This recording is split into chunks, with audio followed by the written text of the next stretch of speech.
that we have at least assigned to do such kind of work on our behalf. Stewardship recognizes a number of things here. Number one, accountability. As stewards, we are accountable to God in as much as this man was accountable to his master. You may have people that are accounted to you, or you are accounted to somebody because you are a steward. You are serving under somebody maybe who owns that corporation that you represent here. This accountability extends beyond just financial matters, but it also encompasses the whole aspect of life, as it were. We don't own ourselves. We are God's creation. God expects us to live in a certain way, conduct ourselves, carry ourselves in a certain manner. Then in the end comes the issues of accountability. The third thing that comes out here is the aspect of wisdom and prudence. This man acknowledges that he has messed up, and his employment is about to be terminated.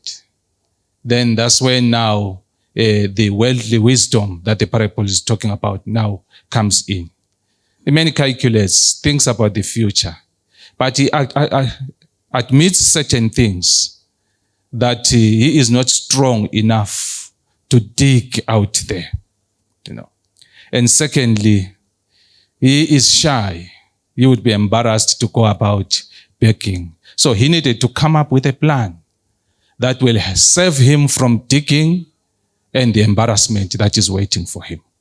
So this is part of strategic thinking, the importance of using wisdom and foresight as you run the affairs of your life, as you run your business. Think, know the things that you can do, know things that you cannot do. Know your limitations and know the opportunities that are there for you. This man was an unjust servant. It is clear in the parable. But in him are gems that Jesus highlights. It is actually Jesus himself who says, this man is wiser than the sons of light. Most of us here may be Christians in our own right. Yes, it is good to be Christian, to look forward to a kingdom that is coming, leading out righteous life. But business is a forest. Yeah, you need to know the survival skills there. Yeah, you need to be shrewd. You need to strategize. You need to be able to identify the opportunities that are there. You need to appreciate your limitations, so that where you need at least external help, you are able to go that direction, so that you don't fail in life. So we need to make wise and strategic decisions with the resources that are entrusted to us, and always maximize when opportunities come our way. Another thing that comes out here is the aspect of faithfulness and integrity.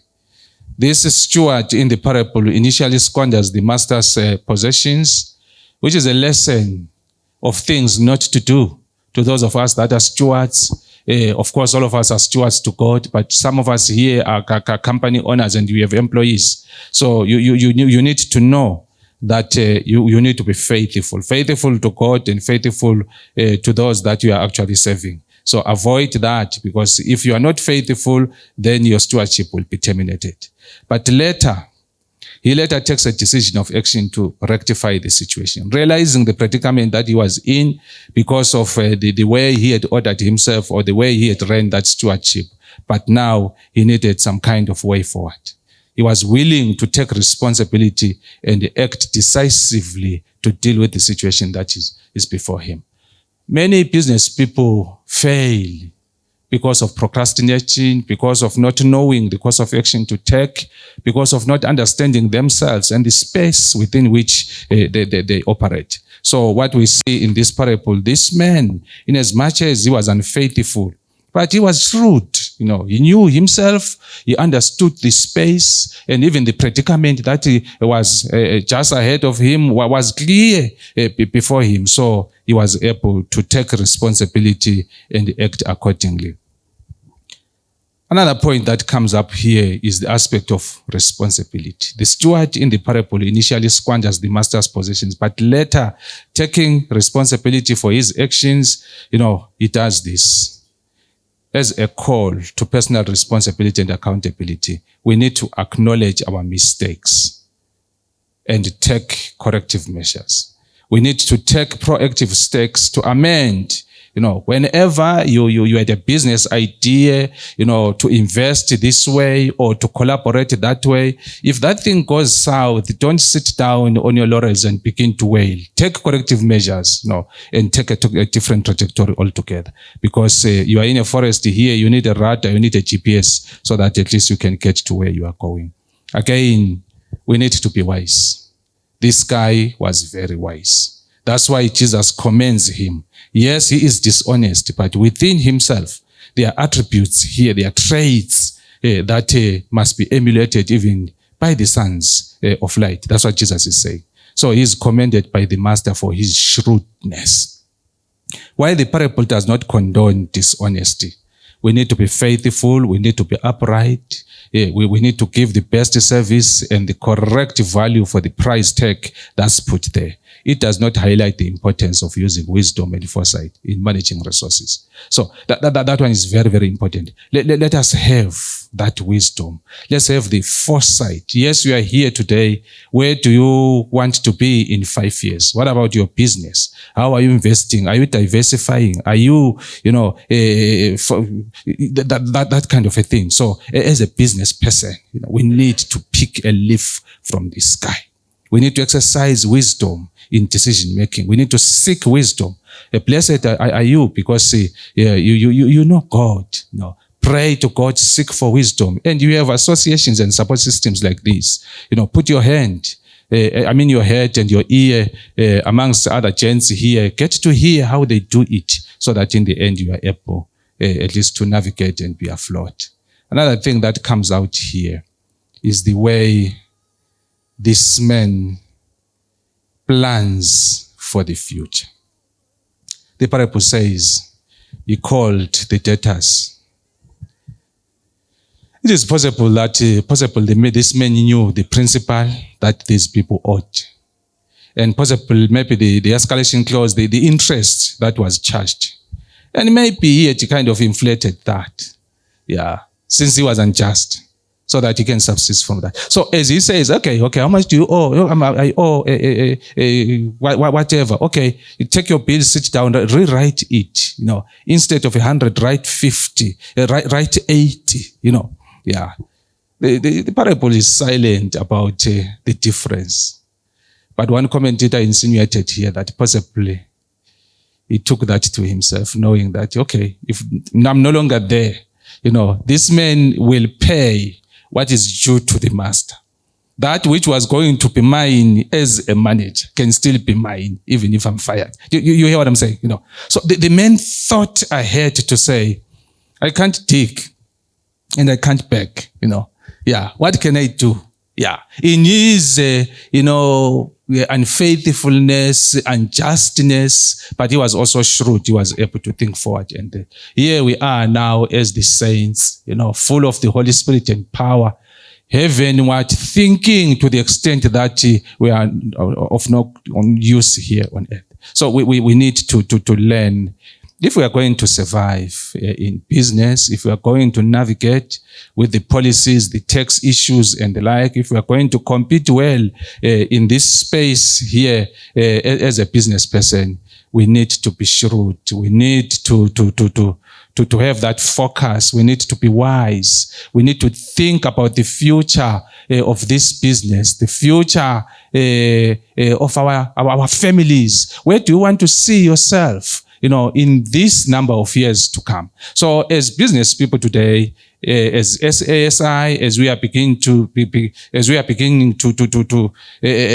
roll out our program, engage where we will need to engage, think.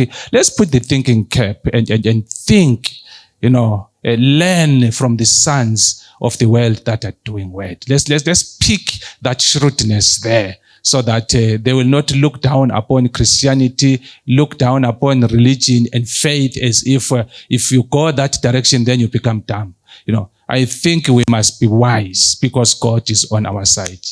May the Lord bless us as we begin to process these things, think about them. Get home, reread the parable and see what you can see there. If time would allow, we would do a bit of the word analysis there, the exegesis that is there. Jesus is saying big things in that parable, But of course, as I end, the main thrust of Christ here is to lift up shrewdness, wisdom, the ability to solve problems, identify them, solve them, ability to know yourself, know what you can do, know what you are capable of achieving, and know the things that you cannot do. Once you begin to know that, then come up with a strategy that fits you, that will deliver that which you want to achieve at the end of the day. And if you do that, then you are shrewd and wise, and your business will prosper. May the Lord bless us as we begin at least to roll out our program. Let us pray together. Heavenly Father, we are so thankful for the devotional thought that comes to us, where you chose to roll out this parable about this unjust steward, so that we can learn lessons from this man. Yes, he was dishonest. Yes, he was unjust. But within himself, there was this positive trait of ability to know who he is, what he can do, what he cannot do, and plan accordingly so that he can survive and secure his future. Help us as ASI today as we begin this meeting, even as we shall share here, interact, engage, and do everything we are going to do here. Help us to know who we are, to understand and know our limitations, and be able to see the opportunities that are there, so that we can grow these businesses from where they are to where you want them to be, and then be able to support ourselves, fend for our families, support your work, and even contribute to the upcoming novices. Thank you, Lord, for hearing and answering this prayer, for we commit it in the name of Jesus Christ. Amen. Thank you so much. God bless you. Thank you, Pastor Nkanyezi. Let's give him a round of applause. Thank you.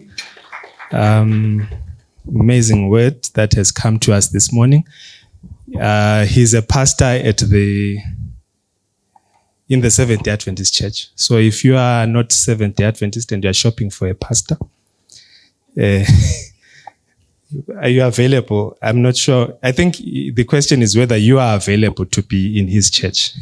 I'm not sure whether you'll be wanting to move to your church. Yeah, but you can just check with him, as we interact throughout the morning. As we proceed with the program, I would like to call upon the president, the person who is the president behind this function. But before he comes, I thought that it would be good to allow you to not to just check who you are seated next to just check, because maybe you are seated next to the next president, So just check, share your name, share your surname as well. You can share your number if you are comfortable with that. Your status as well. Yeah, your business status. You can share that.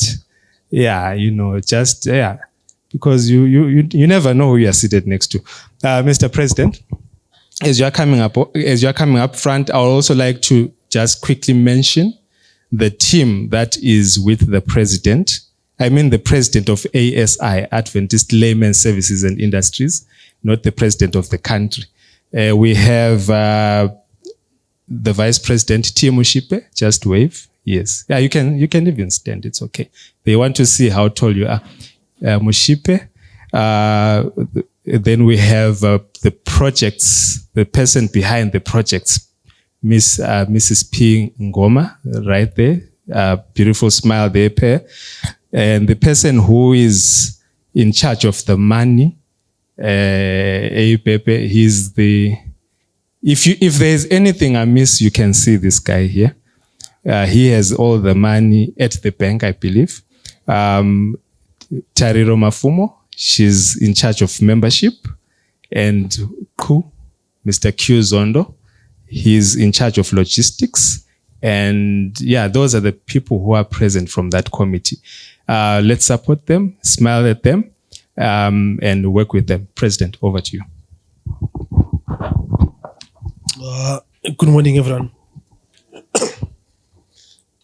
I want to welcome you, and also appreciate your sacrifice.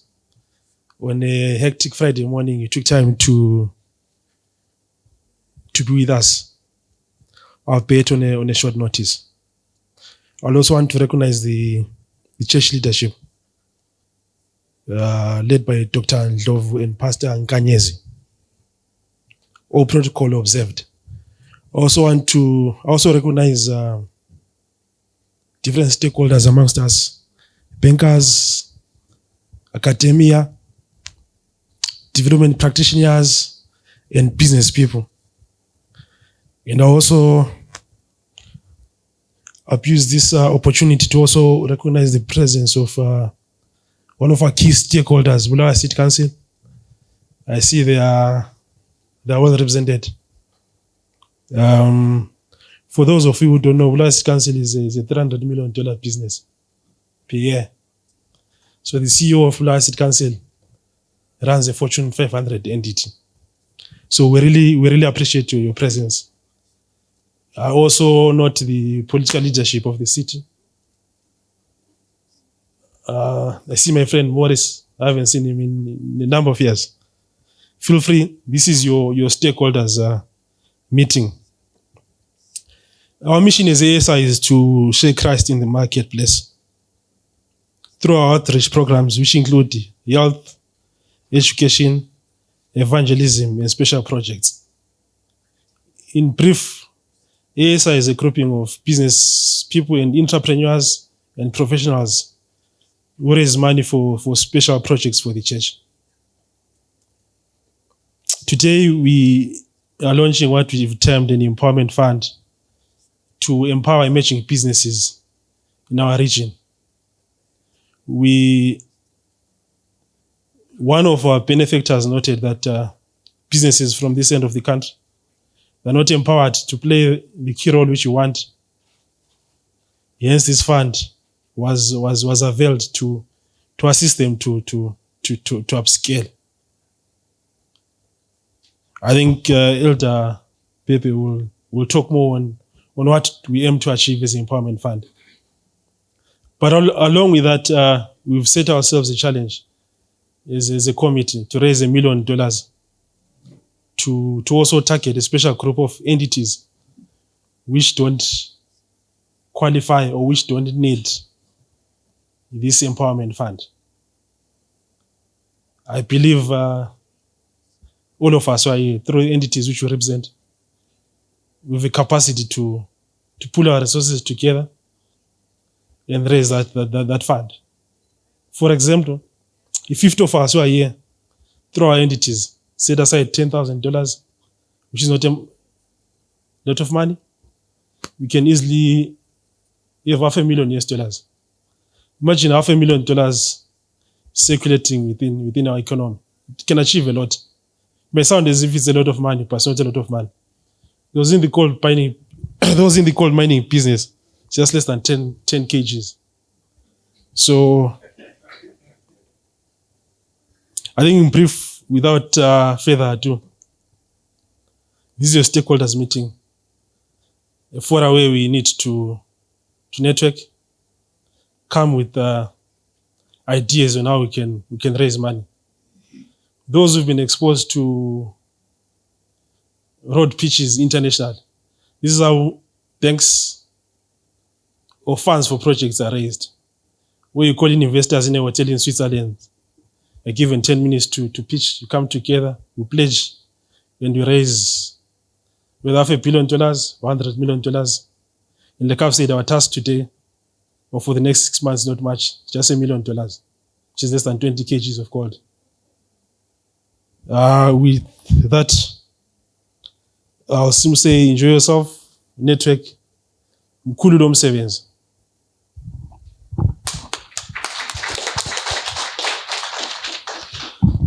Thank you, Comrade President. I think the message is clear that we need to have 20 kgs of gold. Mfundis, I think you missed. You should have spoken to the president earlier, and your sermon would have, so that we live here with 20 kgs of gold. Thank you, Mr. President, for that. I think, like you said, ASI really is in the business of mission. And the task ahead of us is to raise that money, not for our own pockets, but indeed for the mission. And at this juncture, allow me to call upon a man who does not need to be introduced. Comrade Timpala. I've introduced you. Morris. Yes. If you know MOP Capital, you know Morris. Please come to the front and break down a few insights for us in terms of business trends. Over to you, sir. Thank you. I thought you were going to do that long, winding, meandering introduction, because these are elections era, so it tends to happen. Good morning, ladies and gentlemen. Please allow me to appreciate protocol. But above all, in terms of protocol, allow me to appreciate those that I'll call stupid, that I'll call crazy, that I'll call wild, those that are in business or those that are thinking of doing business. I don't think those are normal people, so allow me to appreciate them. Such is the way of life. No one who's normal has ever changed the course of life. I'm not going to go into history. I'm not a historian. I'm a mathematician. I'm an exact science student. There are so many that have changed the world, and they dare to be different. So I won't call that person normal. I won't call that person not stupid, because they are stupid to begin with. So ladies and gentlemen, where do we start? What is business, if I may ask? Probably let me just take you back to Matthew 22, verse 1-4. I think you're on Google now. Just check that. Matthew 22, verses 1-4. Those that would decide to go into this business world, as I've alluded to earlier on, it's not for the faint-hearted. But we've seen it's either you're in business to make money or at times just to be, non-profitable. You still have people that are still good-hearted. I wonder how they dress though. So that's an expense on its own, especially on a Friday. So with business now, we've discovered now whether you're non-governmental or non-profit or you're in it for the love of money. There's nothing wrong with loving money. In actual fact, the more you love something, the more you get it. Quote me on that. Now, because you've plugged in a gap, you've found a solution to community problems. There's always a constant change in terms of satisfying that which you have done. That which you have done before does not necessarily mean it will work for you going forward. You have won. Doesn't mean you win tomorrow. These guys are ruthless. They are like sharks, bloodbath. So what is it that is happening on the market that is making our people be constantly keeping an ear or keep a pulse on, on their pulse so they understand what's happening on the market? I think you discover now, gone are the days, and everything else. They're not going to make porridge. They're not going to think about how to preserve it for like years to come. Now, customers are becoming delicate. They're becoming like pressure groups. They love these new phenomenons. At times, some of these things mean nothing at all. Like possibly green energy. I don't know what it means. ESG, is that real?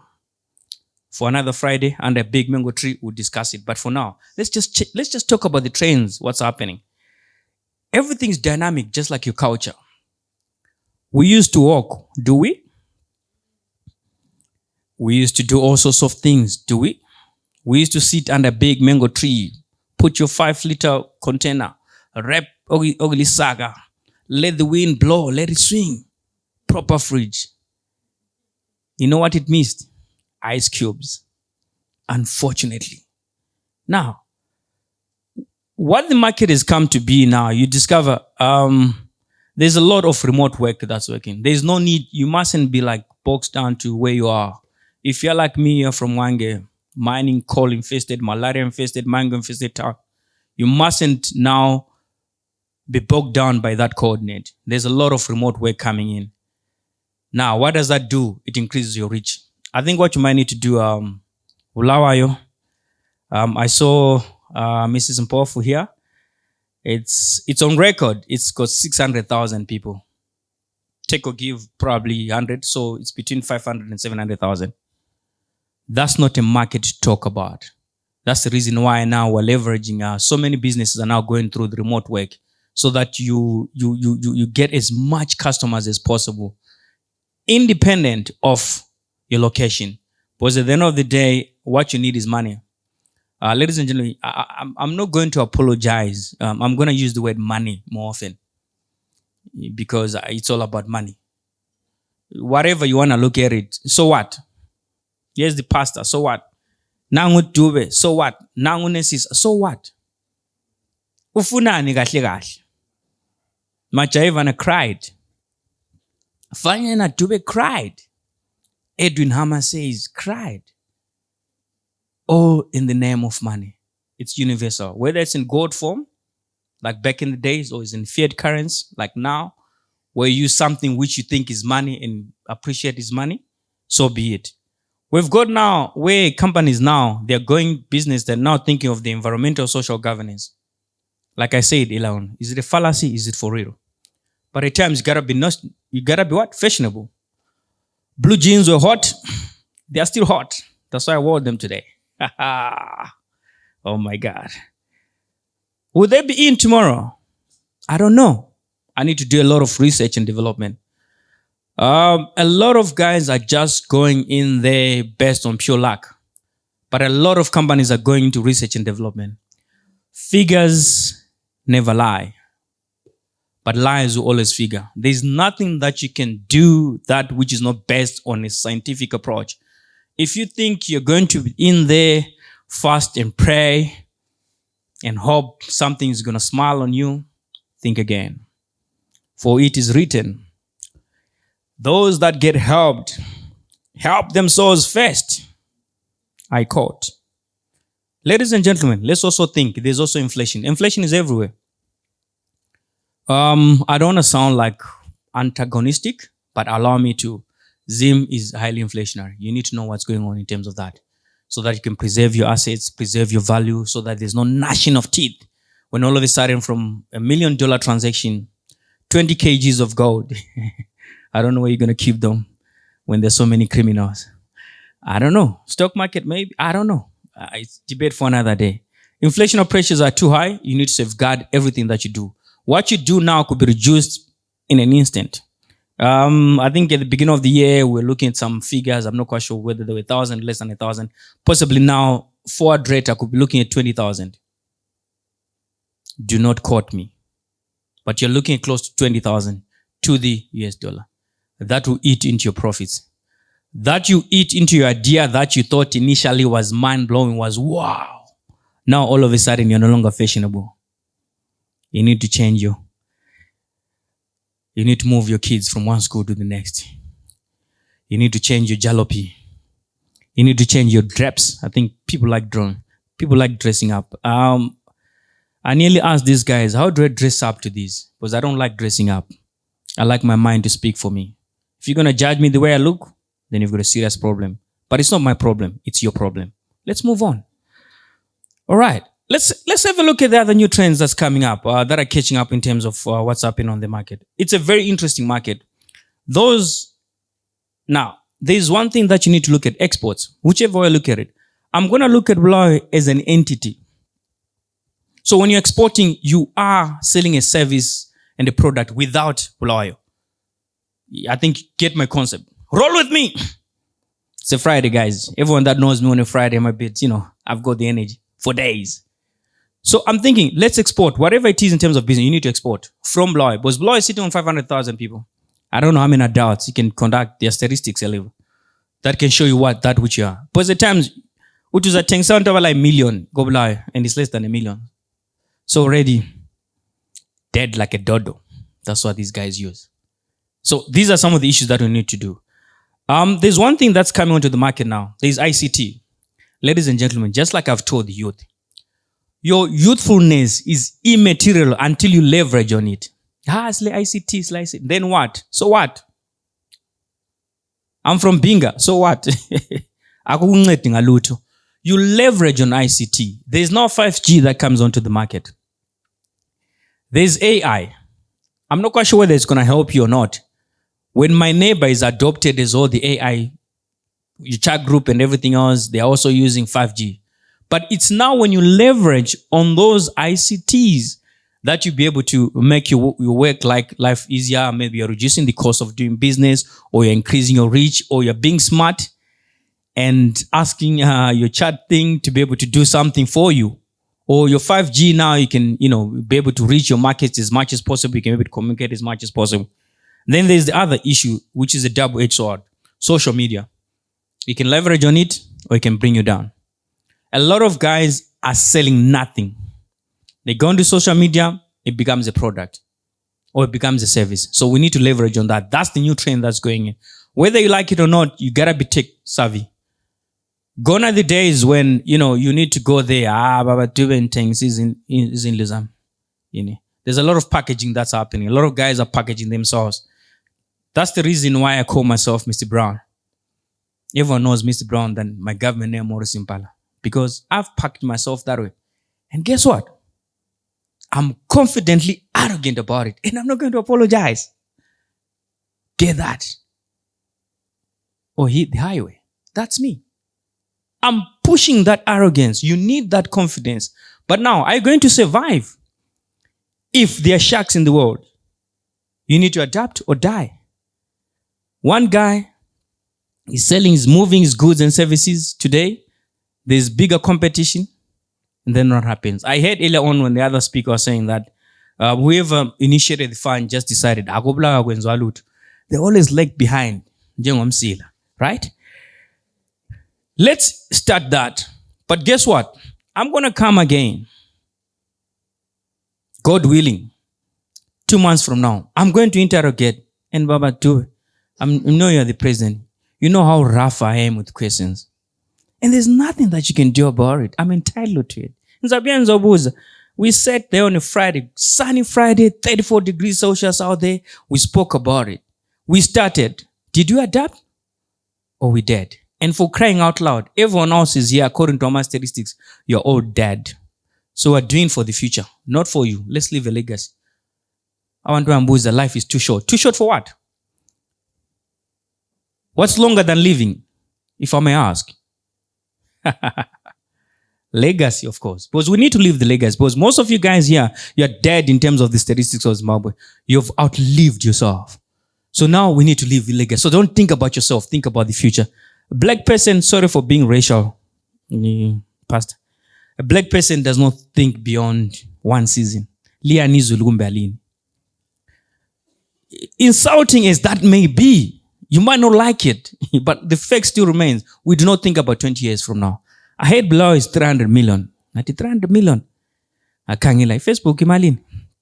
They don't have nothing. They're selling nothingness. But they say to be having like what billions, and now they could have been into the $1 trillion industry.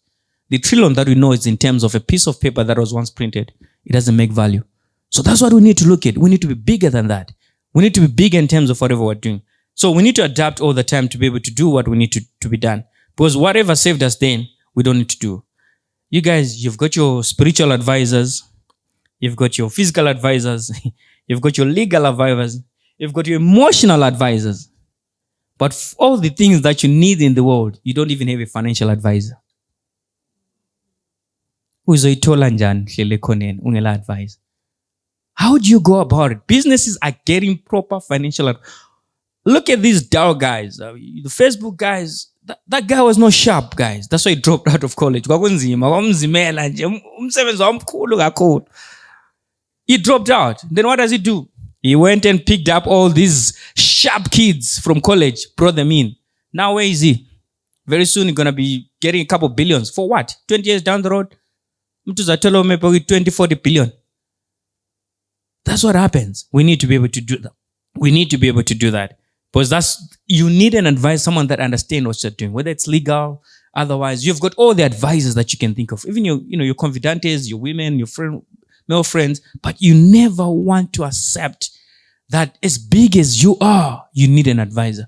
Someone who will tell you like it is. Isn't that what you guys say? I hope my level is as good as I look. So that's what you need. You need those advisors. You're going down. And you're going down because of A, B, C, D. I love you, my friend. But guess what? You're making money at high risk. That's what we're looking at. So these are some of the issues that we need to look at. Now, ladies and gentlemen, Bulawayo has been known to be shy. Sinzela pansi, gonge sinzela pansi. You are shy. We don't want to be known. We don't want to be loud as I am. Ladies and gentlemen, go big or go home. If the fund is less than 20 kgs, tank it. Say Ndichelile. Tube, you're legal. Sue me. If the fund is less than 20 kgs, I value. I'm not quite sure how many members going to be here. 100 or whatever. If it's 10,000, let it be per month. Those that drop off, Matthew 22, verses 1-4. Many are called, but few are chosen. If you don't belong, you don't belong. If you're not ready, I'll go ready. If you guys understood my Nambia, I would have told you in my Nambia in a nice tone, palatable. I would tell you to go to hell and you look forward to it. That's what I'm talking about. See 100, I don't know how many we are here, but eventually, Pastor, we'll be 10, 15 that we are willing to fight the battle. And Bulawayo once again will be thrown into the doldrums. So these are the trends that we're looking at. You need to go big. When you go big, your economies of scale. How do you compete with the Chinese? How do you compete in this particular case, Harare? Like I've always said, think Harare, but act Bulawayo with Ubuntu. But Ubuntu. It's needed. You need that. This is tip. I'm not going to look at international trends and no. Let's bring it home. Bring it home, la. You guys, alila mawala. But mfuna amawala alobuntu. You've got that dash of spirituality. You've got that dash of ubuntu. You've got that dash of integrity. Yabona, ila mawala yeah. But just in his butile. You see, you love that. Because integrity will take us far. So these are some of the issues that we're looking at and say to ourselves, ladies and gentlemen, we need to do this thing. You need to be innovative. That goes without saying. These are some of the words that people use. I don't even know what that means. But I need to be innovative. I don't know. At times when you innovate ahead of your time, if you innovated, maybe not. I need right innovation. Whatever you do, business trends, they are right innovating. At times, in terms of Zimbabwe, you go ahead with your time. Like now, in terms of all these e-commerce, yeah, it's there. But at times you discover, it's like me trying to tell you, don't think about cash. It's a cash economy. In Jalo, tax shop will be bigger than anything else. You see? So we need right innovation. We need cutting edge in terms of whatever we're doing, in terms of our business to survive. That goes without saying. And research and development. But now, when I'm wanting to wind down now, I'm just going to say something and I'll say it only once. Now, the unfortunate part, Baba Lolo, Yuguti, I hope there won't be competition amongst yourselves. I hope there won't be competition among yourselves. Because you're listening to the same speaker who's going to tell you the same intel. So how do you compete among yourselves? Think about it. I'm not going to give you an answer to it. Now, Here's the art of war. At times I'll appreciate my guys to be smart, hardworking. I appreciate my guys to be lazy. That's the new trend. All the lazy guys find solutions in the shortest possible route. Everyone who's lazy who's actually we always do interns. Our lazy interns give us solutions than those hardworking ones. So you gotta be lazy. Let's agree.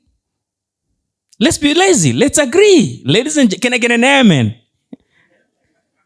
I've convinced you statistically those lazy people give us the shortest possible solutions in terms of everything. They are lazy. They don't want to be bogged down by a lot of things. What do? They offer solutions. Boom!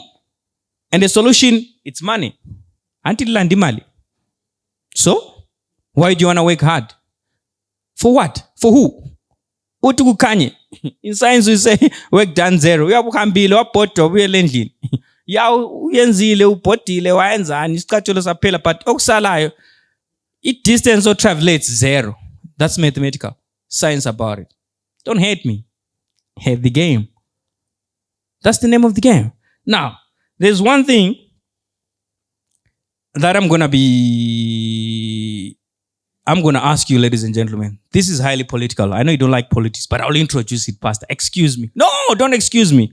Ladies and gentlemen.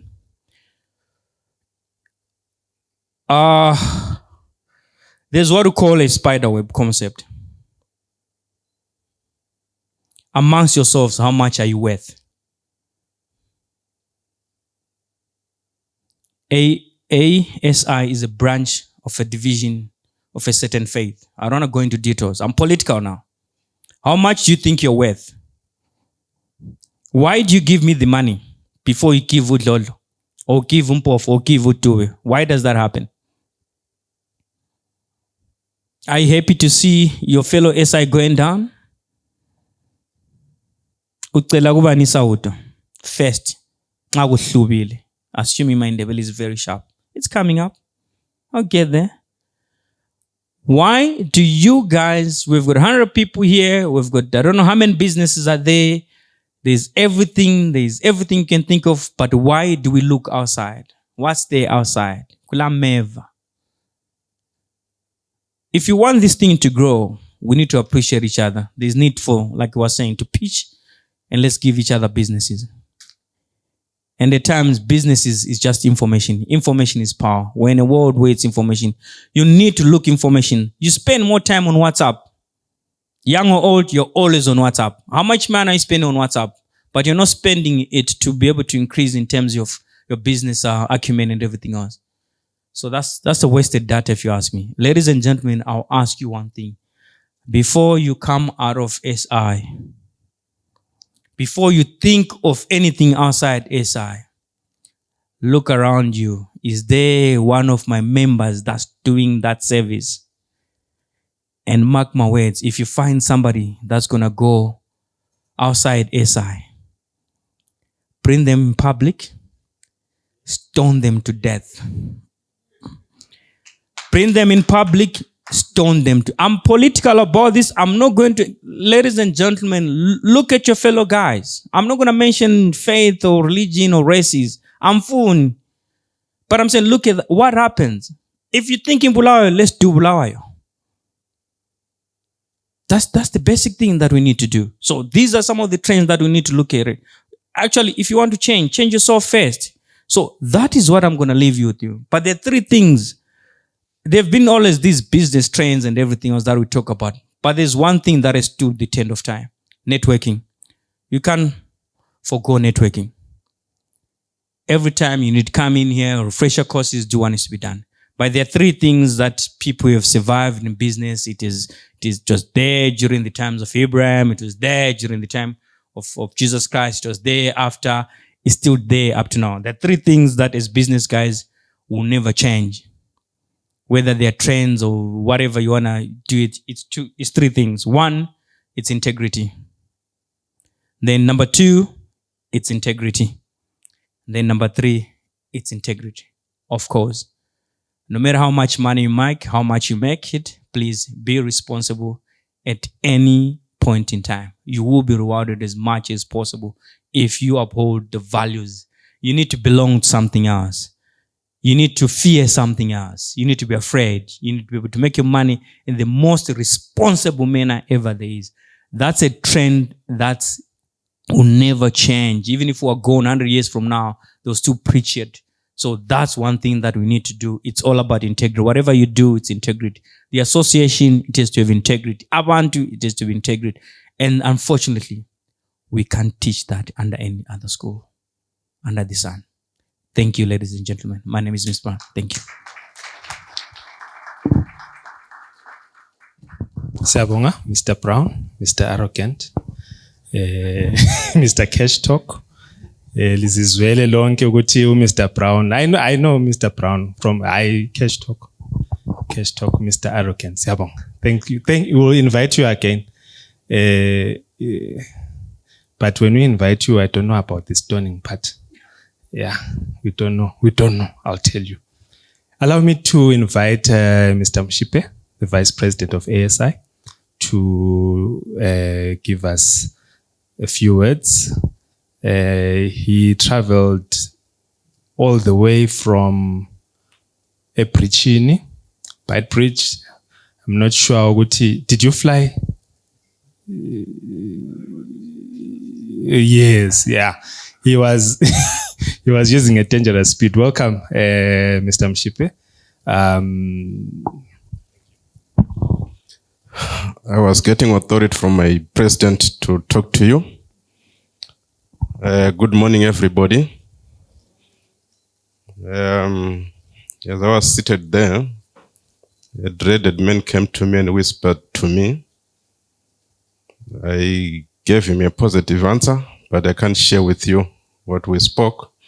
This is why I'm standing before you this morning. My president has spoken. I will not say much because he has spoken. But however, I want to thank my teammates for standing for our ASI organization. At any moment, we are on a group. I can see them chatting during late hours, during their precious time for their families. I thank you, Mr. President, and the team that you are leading. I also want to appreciate all stakeholders for taking a moment to grace this occasion. It has got a purpose, and the purpose is you. We thank you. Lastly, I want to thank the clergy for being part of us. We appreciate so much the clergy to be part of us. You know, when your father is here, even if you are hungry and have nothing to eat, you feel something will happen. We want to thank you. There is something that is me that I want to share with you. Mr. President, when we were appointed, I don't know your age, but I'll ask you when we have our next meeting. I no longer have got kids that I take to school. My two colleagues that we come together from Bridge, they know I'm done with school fees. Now saying sevens are imali, Mr. President. But however, despite that I no longer have got school fees, I must also look around to see, are there people that I can also bring up to the level of my own kids? I don't have to be told, as he says, integrity, responsibility. I must do it. If you go into the Bible, I don't want to quote it because my pastor Kanyas will say, no, that's a wrong scripture. But those who read the Bible, it says, we were born to help each other. You can research via the clergy. They will tell you where it is found. So I pay fees for other people, Mr. President. I also want to empower the young business people that are also around me. Instead of seeing me as a role model, I must bring you to that level so that someone also sees you as a role model. There's a short man from Mararo who's the seed president, who says we must end poverty. Say that you kill the lion, I will not use the elephant. Say that you kill the lion to end your poverty, or the lion will kill you to end your poverty. I need to have my own words instead of using the lion. So, gentlemen, we are also here together, Mr. President, to end our own poverty and end our other people's poverty. Let's empower each other. Let's network.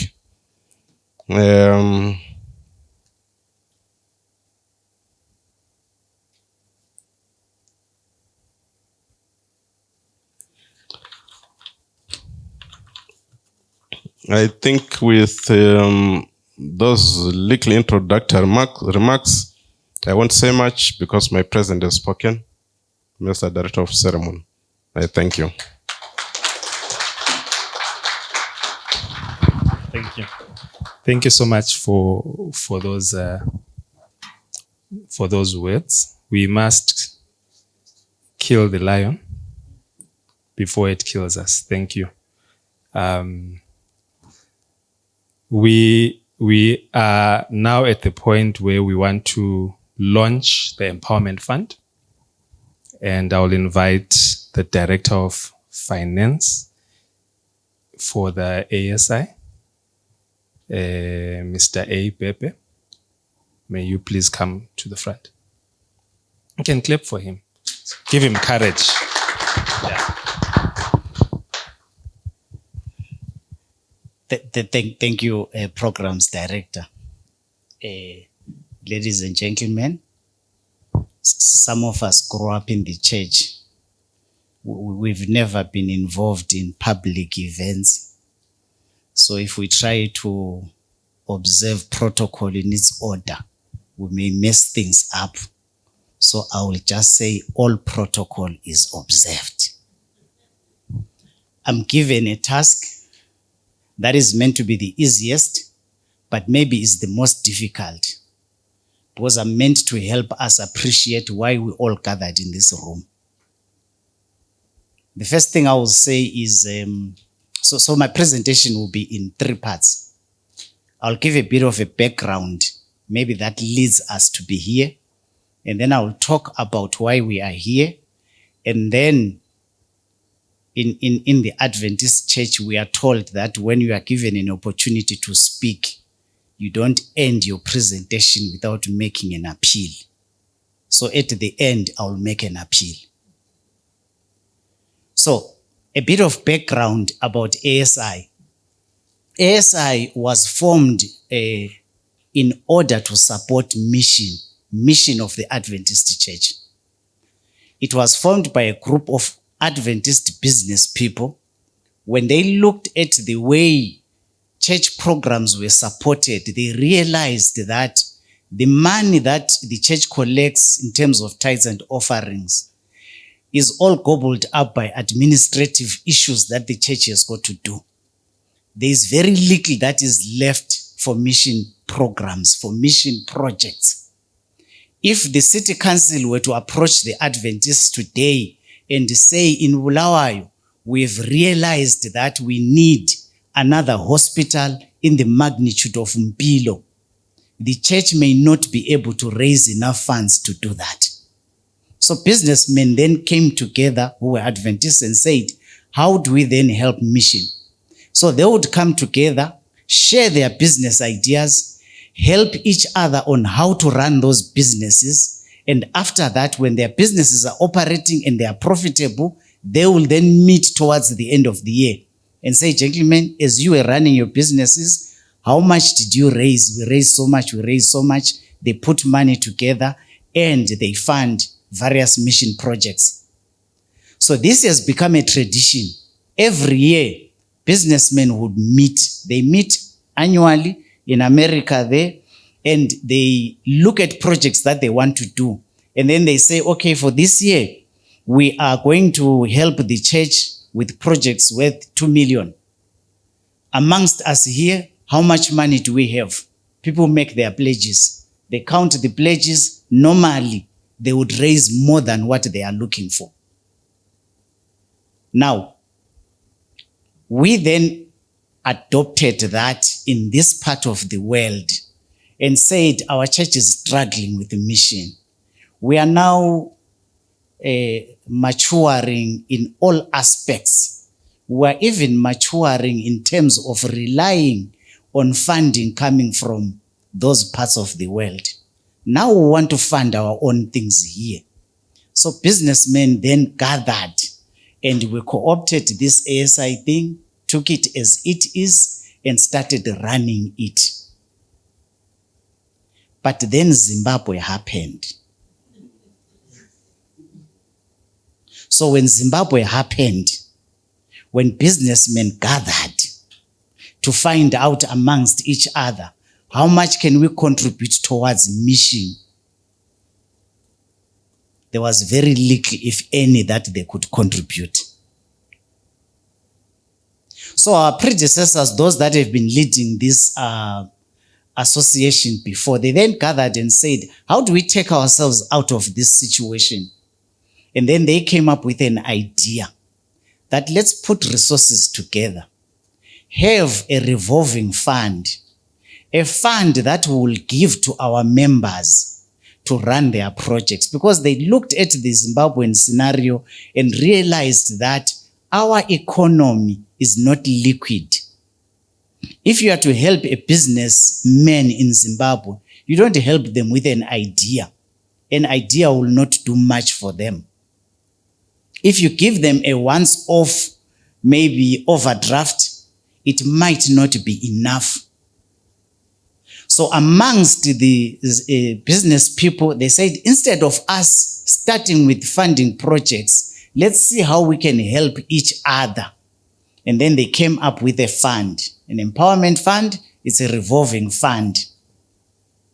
So this fund that has been given to ASI, that these business people have raised on behalf of ASI, in this region, which is the West Zimbabwe region of the SDA Church, we have 230,000 US dollars.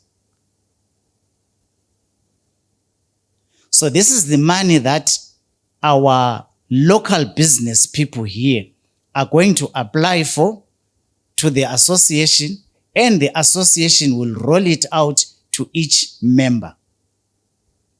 Now, it's going to be a revolving fund. So far, the formula that we are going to be using, we will just copy a template that has been used elsewhere in this country by others who have had the same fund. So a member comes, they bring in their project, because there are so many of us. The region I am talking about, it stretches from Beit Bridge to Victoria Falls.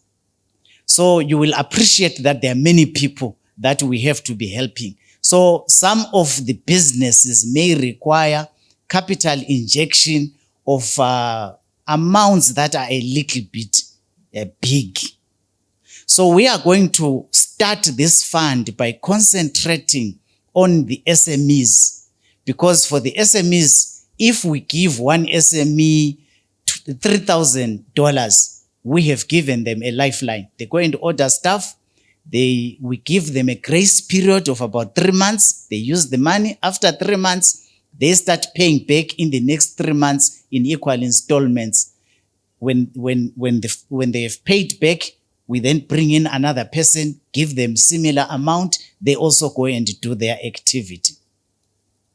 Now, why are we gathered here? Why are you the ones who were given invitations to come and attend this event? It's because whatever it is that we have planned to do, we in this room are going to be the direct beneficiaries of this money.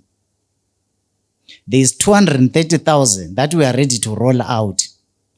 You are going to be direct recipients of this money in your various ways. I see Hamara in our midst. We have our members who are doing chickens. They will get the money and come in their numbers to buy chicks from you.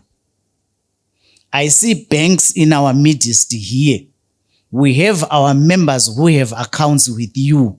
Soon those accounts will be very active and you are going to charge them bank charges. I see lecturers of our universities in our midst here. Soon our members will need business plans in order for them to receive the fund. They will come to you to write them those business plans, and you will make money out of this thing. I see manufacturers of products in our midst here. Our members are coming direct to you. I see wholesalers here. Our members are coming. So should our dream fail,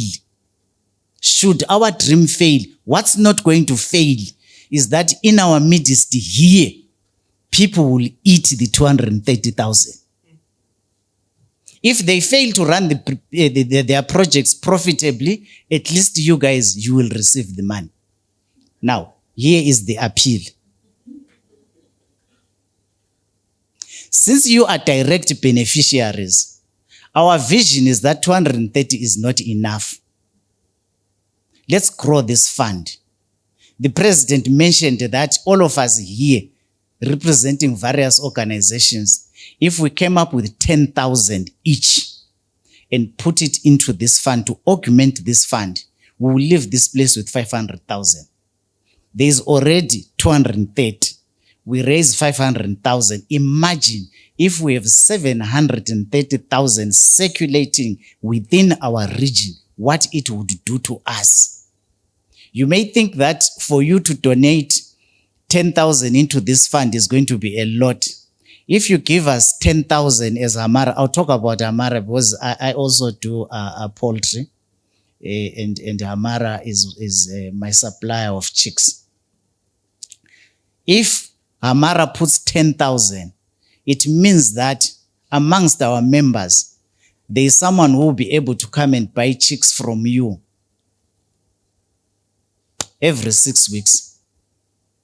You may give us 10,000 to the fund, but you are going to receive that 10,000, maybe treble or multiplied 4 times or multiplied 5 times or even multiplied 10 times.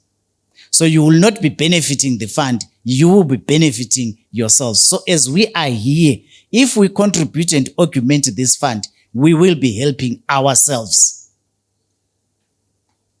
This is the appeal that we have to you.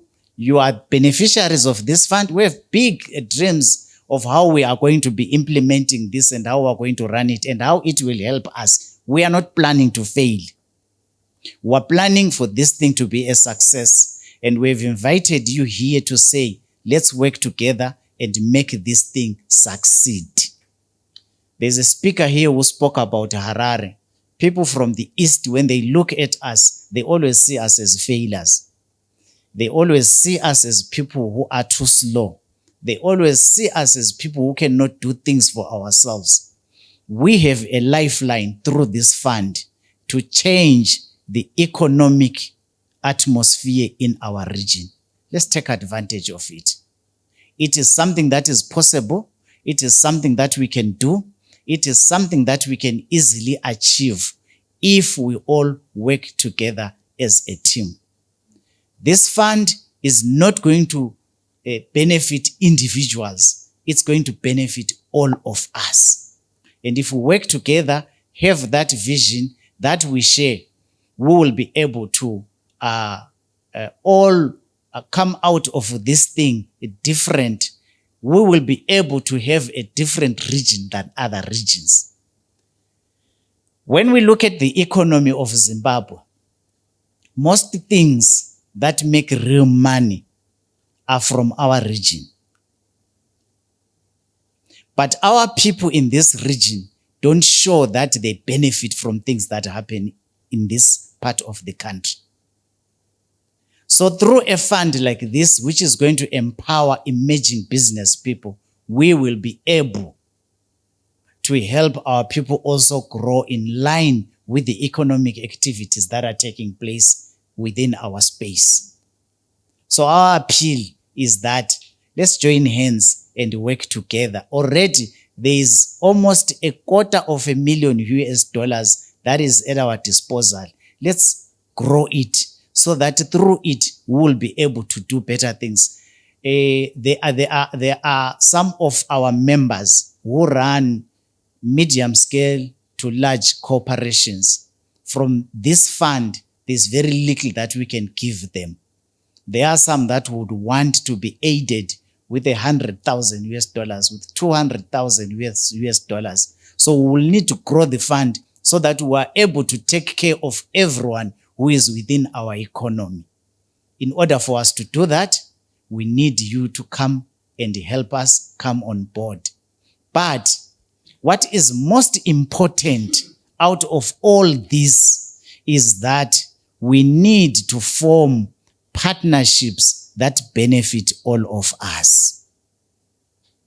We are already in a high-level discussions with the ZB Bank because they are currently our banker of choice, and they appreciate the fact that we are in a partnership, we are in this together, and we are building a relationship that will benefit them, that will benefit our members. Our plea is that all of us who are represented here, we want to form a business relationship with you that's going to be mutually beneficial. We want members of ASI to walk into Fort Worth and be given a trade environment that allows them to grow and to continue being in business in this harsh environment. We want our members to walk into CPZ and be given preferential treatment that allows them not only to have a bank account at CPZ, but to trade in a manner that will help them grow. We want our members to engage the city council and be able to be assisted to trade in a manner that will allow them to grow. At the end of the day, we are doing all this, Dr. Ndlovu, so that we are able to support the mission. So we will want even our church to create a conducive environment for us so that as we do whatever it is that we are doing in our various corners, the church be able to create that conducive environment for us. Above all, we need your prayers so that this thing is a success and it's not going to be a failure. Ladies and gentlemen, there is this fund that is ready to be utilized. This fund is coming direct to you.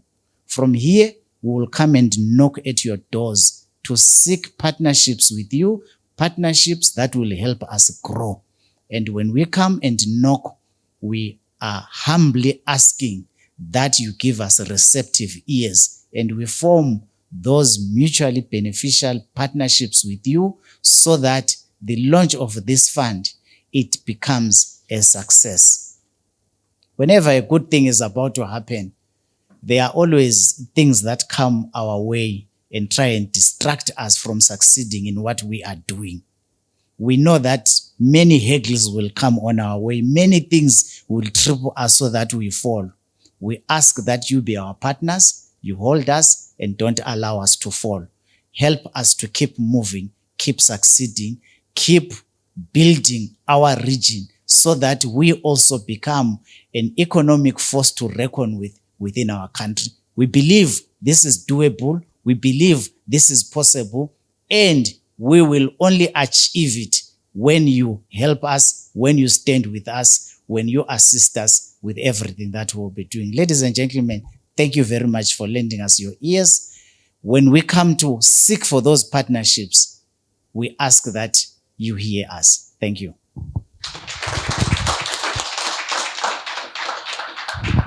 Thank you so much, Mr. Pepe.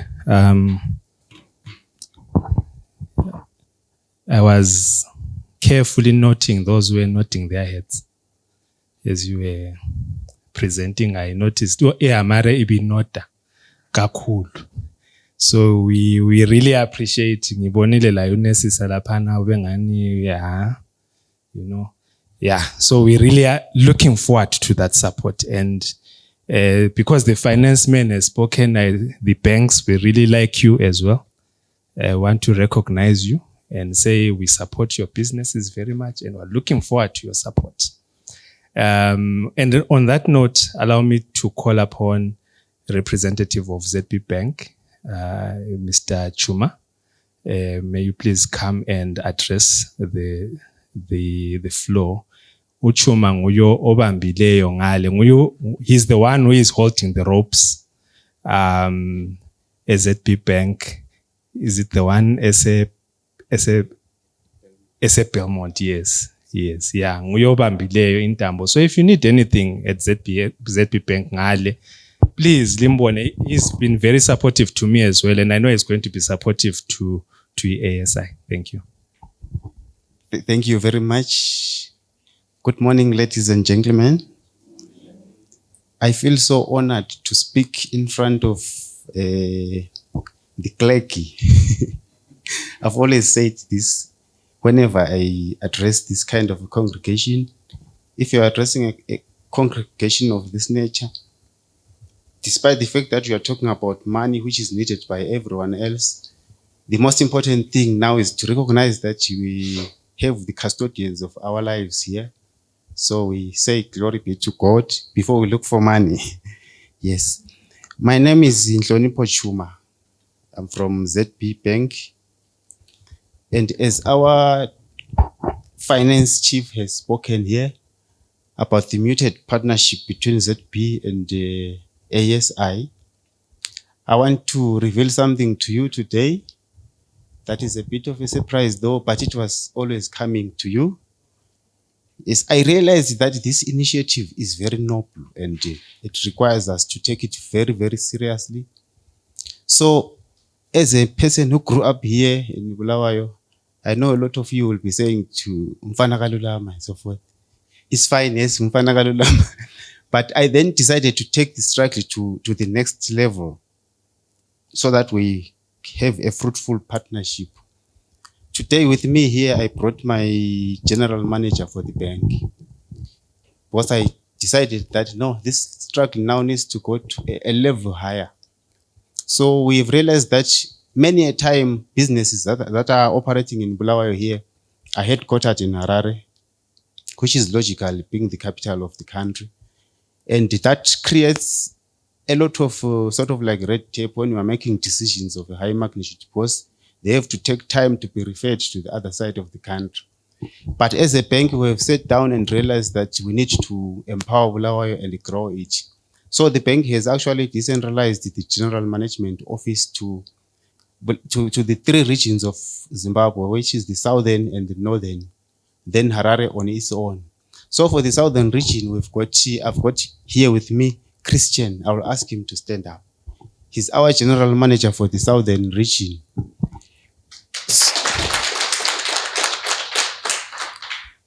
So in all our talks about the muted partnership, we have then taken a position to say we're now taking it to a higher level so that decisions are made quicker and promptly. So when I stood up here, I know most of the time when we as bankers stand in front of you, we do more of marketing and so forth. Today, I'm not going to do that. I'm going to speak with the bias towards the fund.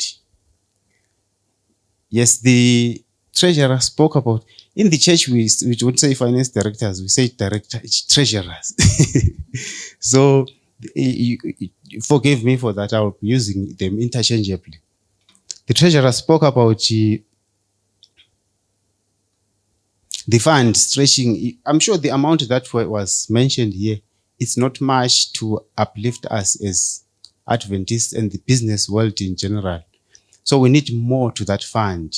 If you realize that the amount of 230,000 that we spoke about is not very much, it will not stretch given the geographic sphere that is being covered. It will not actually be sufficient for that. So our first port of call as a bank was to say, as you lend that money to the members, they actually create a record with you. As you will be aware that banking is actually relationship based, and the most important thing with bankers is the issue of trust. A customer in the bank, there has to be trust that exists. The trust that you are going to pay back the money, because remember the monies which are kept in the banks, those are depositors' funds which we need them back so that we can then roll it over to other borrowers. So once that trust is created through your association, you'll then realize that we are going to commit as a bank to say, once they've got a good payment record of paying you back, since you said your limit will be a bit low because of the limited funding, those bigger businesses who want bigger borrowings will be covered from the bank side. So we also have got, yes, we also have got a sort of like a competing product, but it's not going to compete with your product. Like you said, there's a funding of 250,000. We also have got a product in the bank which is almost similar to the product that you'll be offering to the members. So some members who are not able to get it from you, the site, they are always going to be able to get it from the bank. We actually call it in general, we refer to it as microfinance. So those members will be covered under our microfinance portfolio. Then the other thing that I want to applaud, seeing there's becoming a lot of aggression now in terms of business as the Adventists. I've always realized that when it comes to business, Adventists were very apologetic and, very respectful. Yes, we need to do that and we need to uphold our integrity. But as one speaker said, Mr. Arrogant, we now need to stand up to the challenge and rise to the world. As long as we are dealing in earnest and in truthfulness, poverty is not holy. I want to declare again. Yes, we really need to, because as much as we want to evangelize the world, we need to be empowered to be able to spread our resources across the spectrum. Biblically, all those disciples, they were actually rich. If you look at, talk about Peter, those fishermen, they were not actually fishing 5 fish from a small river. Those were very big oceans and the fish were very massive. They had a good market.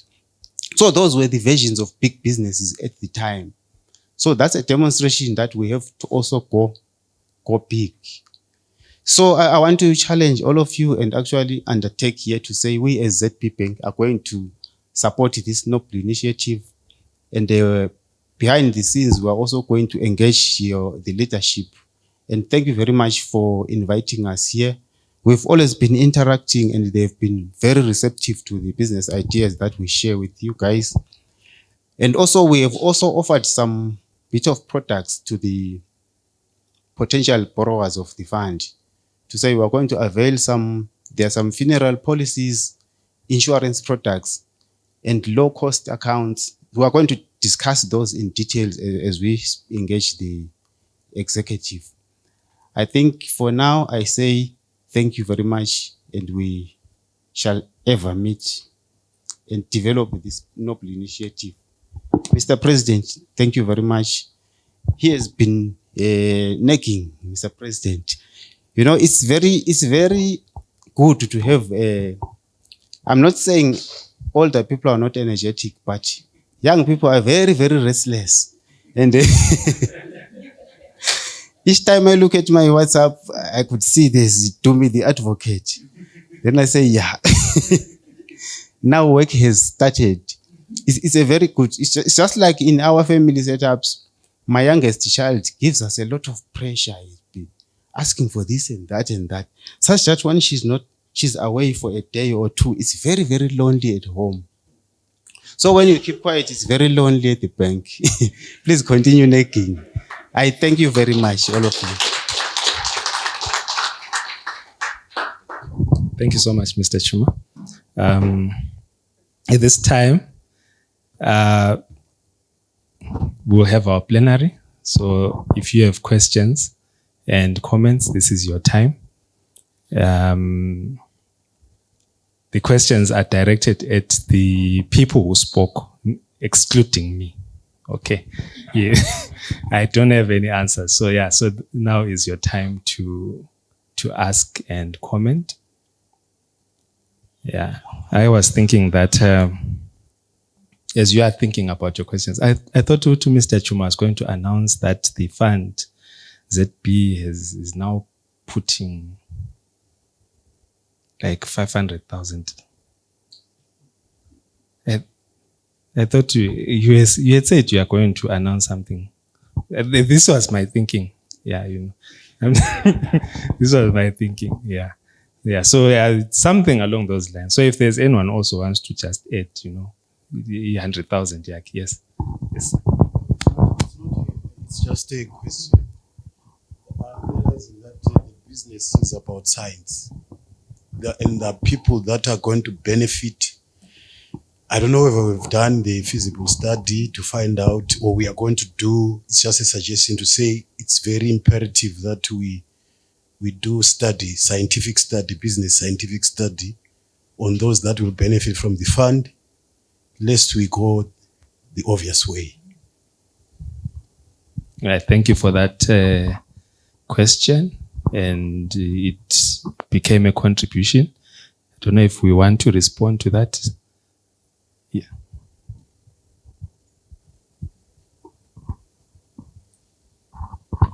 It's a noble question, but as the bankers are here, you don't release money blindly. Everybody that will need assistance will have to undergo some training. You need to have a formal exposure to what you want to do. Those who were in Kariba, you would remember Professor Miyai said, ungabuya kuye litilifuna ukwenza amaboa goats and say hours, which you have never been exposed to. A boa goats eat like a human being. It has got breakfast, it has got lunch, and it has got dinner. Will we be able to? So that's the significance of the training. For us to say we want to empower you, but let's study whether what you are doing is viable. It's only you who knows whether it's going to be viable or not. But the bottom line is, as the bankers, you will not have said, I'm going to give you 500,000. You said, can you behave? Let me have a record out of your 230, which will give me a guarantee that when I give you an equal amount of money, our money is safe. They said it. I'm sure I might not have reached out to his question very well, but it's along those lines. So from the finance side, those who will qualify after the applications, we'll call them, train them. The importance of training is to put someone knowledge so that he changes behavior and performs. I hope I'm being clear. And also, those who are here, be a member. Whether you're Adventist or non-Adventist, be a member. At one point, we'll meet in heaven and say, "Ow, by the way, we are still together." Thank you. Thank you so much for that contribution. Yes, there's another hand at the back.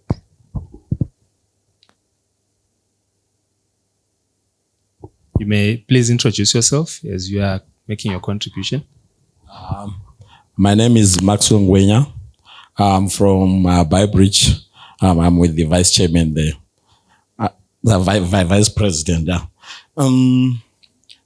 I would like to say a fund like this is highly appreciated in our region.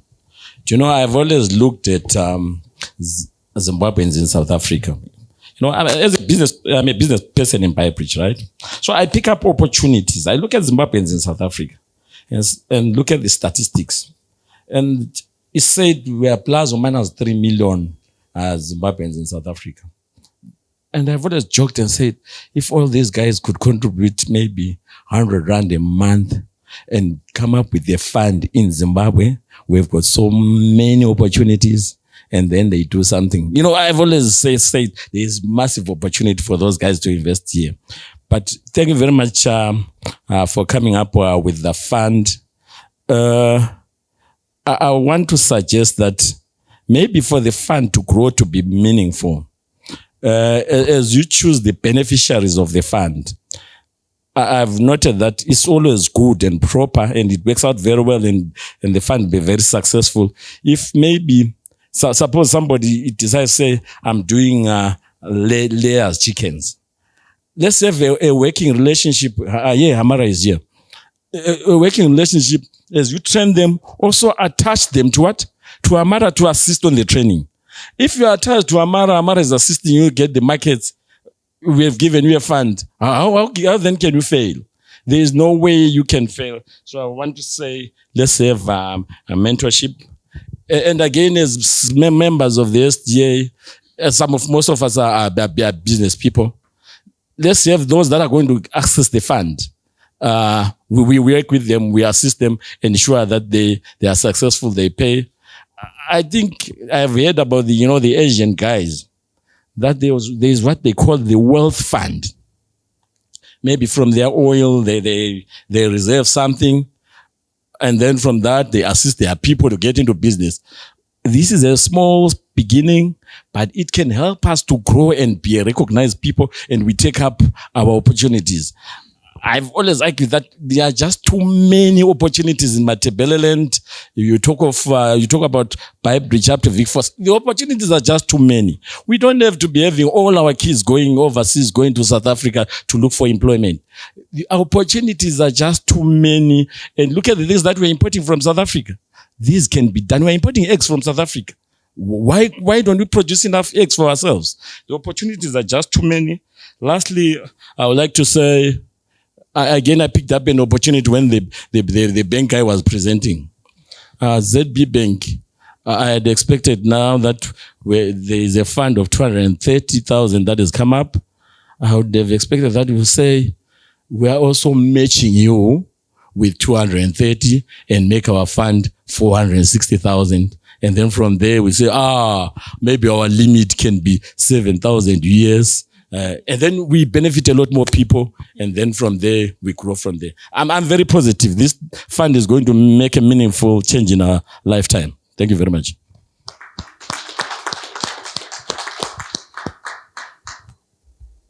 There's another hand there. Oh, okay. Yeah. Please go ahead. Okay. May I just add there as well? I'm the wife to the man who has just presented. Nokuthula Ngwenya is my name. I just wanted to get more information on how this will cascade down now to members of our church that are not here. For example, we are from Beitbridge. And with Beitbridge, I've realized ASI, there is a bit of skepticism in terms of understanding ASI for members of the church. But and I also realized that those members are the people who really need funds like this. Not so many of them are exposed. Not so many of them have attended functions like this. I was in Kariba, I had an opportunity to be there, and I understood more, and I integrated with people. That networking, it helped us as business people. But for our members who are left behind, is this committee going to come down now? We are talking of Beitbridge to Vicforce. Are we going to come down to people, and involve them and let them understand about this funding and how they can tap into it? Because definitely it's a brilliant idea and everyone is interested. But now, in terms of information dissemination, there's a bit of skepticism that people have to be helped, especially when it comes to Adventists. That is my question. And then maybe my last comment as well was on the fund being increased. The strategies that we are going to have as ASI. What are the strategies that we have? So we increase this revolving fund, because 230 definitely is a little bit too little, and everyone wants something, but we want the money to go up. We want to talk of $1 million, not just 230,000. Thank you so much. Maybe before the response, we can have. Thank you, Mr. Moderator. I've got 2 quick points. The first one is an emphasis on capacity building. For us to be able to take our entrepreneurs to a level that can compete with proper places like Harare, we need them to get to another level of excellence where these brilliant ideas that they have, these brilliant businesses that they have or that they want to form, are then converted into successful businesses. So one key way of doing that is for them to be empowered in terms of capacity building. There's lots of potential. There's a lot of good things that may come out of our region, but our business people need to be empowered. One, to be able to produce quality products that will compete in the market. If you're in agriculture, for you to be linked with the relevant departments, DLPD, Agritechs, and so forth, so that in terms of the production itself, you produce quality that will compete in the market. Because business is about quality that will then attract the value in terms of money. If you produce poor quality products, they won't sell. So as ASI, you need to come up with programs where you get these business people under one roof and train them in their specific areas so that they produce quality, so that they bring their business at another level. Bookkeeping issues, someone may apply for money, but if you don't have proper ways of accounting for the money, that money will go down the drain. So they need, you guys need to link them with the consultants who are in this field. They are there even in the Adventist church. They are there even right here. We'll train these business people in bookkeeping so that whatever they are doing is accounted for and is done properly. Formalizing structures. Someone may have a beautiful, brilliant idea, but when you go and look at the place, you are not convinced that really can I invest so much in this thing. So that formalization is critical. Market linkages. You are producing whatever you're producing, and then you discover you have no market for it. So they have got to be linked with the potential markets for their products. In my past experience, we've worked with PPDT, Bay Bridge Business Development. I don't know if Mr. Vice, you were part of it, and Mr. Ngwe, where this organization came to Bay Bridge, assisted the business people there in the lines that I was talking about to say, production, improve bookkeeping, link them with the market. So at the end of the day, they run sustainably. So that's the first part. And then in terms of culture, work culture in this region, the previous speaker, Mr. Brown, spoke of that aggressive marketing and that responsiveness that companies in Harare have. It's lacking in our region. You ask for a quotation, you actually have to make a follow-up. Did you see the email that I sent requesting for this quotation? But that same email that you sent, if you copied someone in Harare, trust me, in half an hour, a response would have come. And not only a response, but they will tell you that, give me an order, the things will be delivered first thing tomorrow morning. So the responsiveness of our people, it also affects, because next time, if you want something and you want it now, you may not have the patience to wait and things like that. But not that the person has no capacity, but it's the responsiveness that we should have as businesses so that we are taken seriously. So let's upscale in terms of professionalism, formalization, and simple basic things of following the rules. If someone sends a request for quotations and they state that, give me this, give me your tax certificate, give your company documents, all your profiles. You find out that after time, the businesses from this side will just send you a one-pager. But you listed the things that you require, and then they cry that they don't get business. So let's take these businesses seriously. Let's formalize. Emails are there in your phone. You shouldn't have an excuse to say I didn't see the email. We've got smartphones. Let's be responsive and professional. Thank you.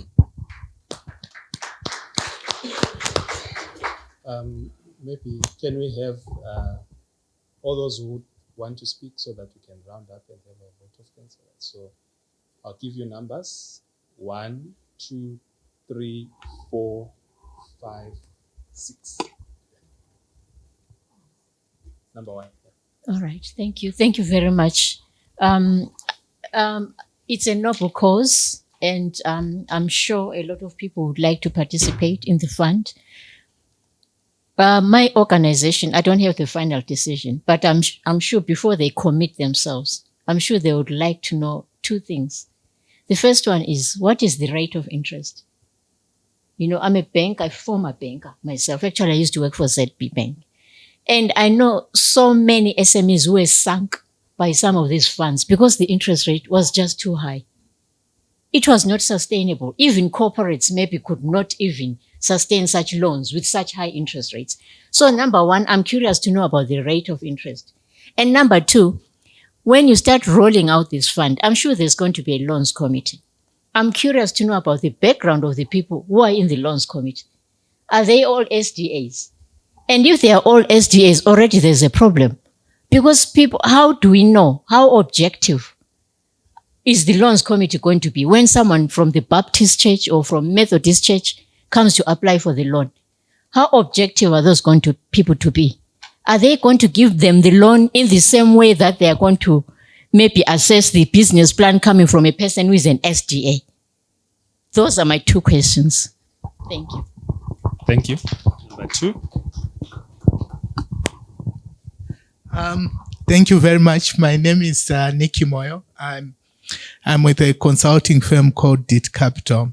So for almost 5 years, we worked on what was called the Zimbabwe SME Banking and Microfinance Summit.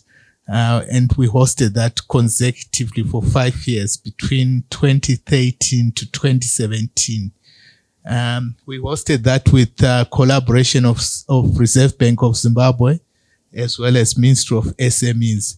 And under that platform, we brought a lot of bankers, insurance companies, donors, and we gained a lot of insights. In fact, I was invited by your president here to come and attend, and unfortunately, I came late. But listening through some of the discussion sets that you have been having, the little that I caught, I was quite intrigued by one question of a gentleman who said, the fund has been set up, but what is ZB's contribution to that fund? And up to now, that there's been silence. The only questions that we are hearing is about training, allocation, and presumably ZB is obviously looking to sell its products to the members, and obviously accrue various income streams from interest, services, insurance, whatever. But here is my thought process here. I'm not sure what the governance structure of your fund would look like, and the type of mutual benefits to everyone. But I've got a few suggestions just beyond the governance structure. I think ZB should think outside the box. We've got what is called incubator support that is needed, because a whole range of entrepreneurs here are looking to start businesses that obviously sometimes may lack capital, may also lack the very startup initiatives. For example, I know ZB has got a property portfolio of offices, of buildings, and a lot of those properties across the country probably have got a high vacancy rate. I think this is one area that you should sit down with your properties team to say, can't we have an incubator support program where you can have people utilize those properties on a deferred rental system, so that is when the businesses start making money, then you collect your rentals. So you'd have gained a client on that basis. The second area that I think ZB can bring to bear within its support to the fund is, how can you also engage the municipalities where these entrepreneurs operate? I hear about goat farming. People probably need some land to operate from. I hear also about people who probably want to go into trading.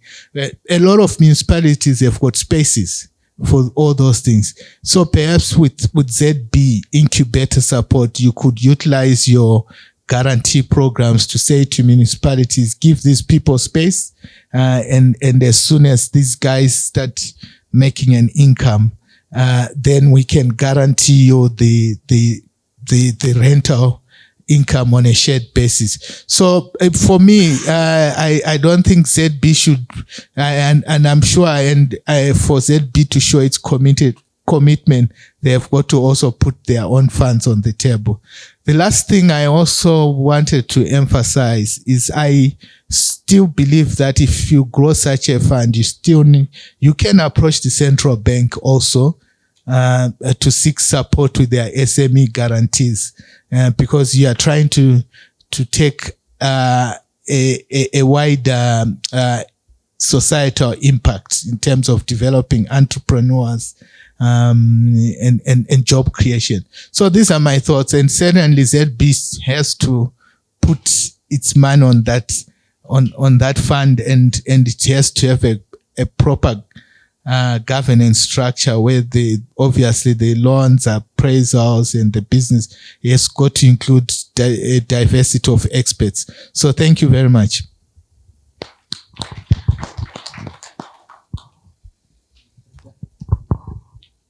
I'll be very quick. First of all, to address a few of the questions that have already been asked, ASI was established as a support association for the SDA Church. So it only makes sense that it be run by SDAs for the benefit of SDAs, that it will eventually benefit the SDA Church. So to answer her question as a banker, I think a committee, the loans committee, would actually work if it is composed of SDAs, because this association is for SDAs, for SDA entrepreneurs to support the church. It's mission-based. It's for the support of the mission of the SDA Church. To answer the question from the lady from Baitbridge, I think during the session that we had here to elect the new committee members, we actually mentioned the fact that we'll try to have ASI members at each church being fully visible.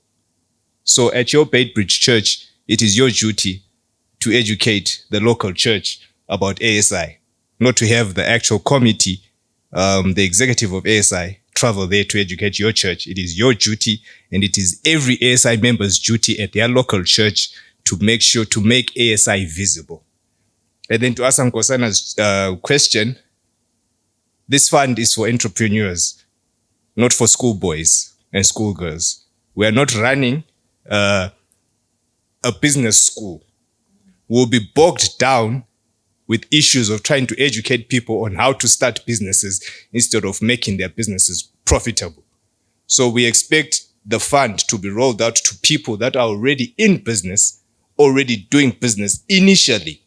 As time goes on, we'll start with people who maybe it can go, and this is a suggestion, maybe it can go on to people that want to start businesses. Initially, maybe it can be rolled out to people that are already in business, who already have accounting systems, who already know the projects that they are in and have the know-how of how to run it.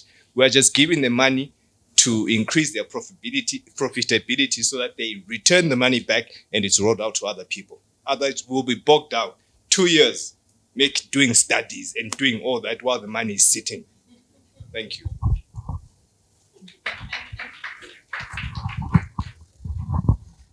Thank you. My name is Tembani Jov. I'm from AFC Commercial Bank. Mr. Brown said, abantu beharare balamawala. So la manini ngeme la mawala lobuntu. Ngoba ngiyazi ukuthi intombi ukhanya nge ZB Bank but ngibona ni ayikafaki ring.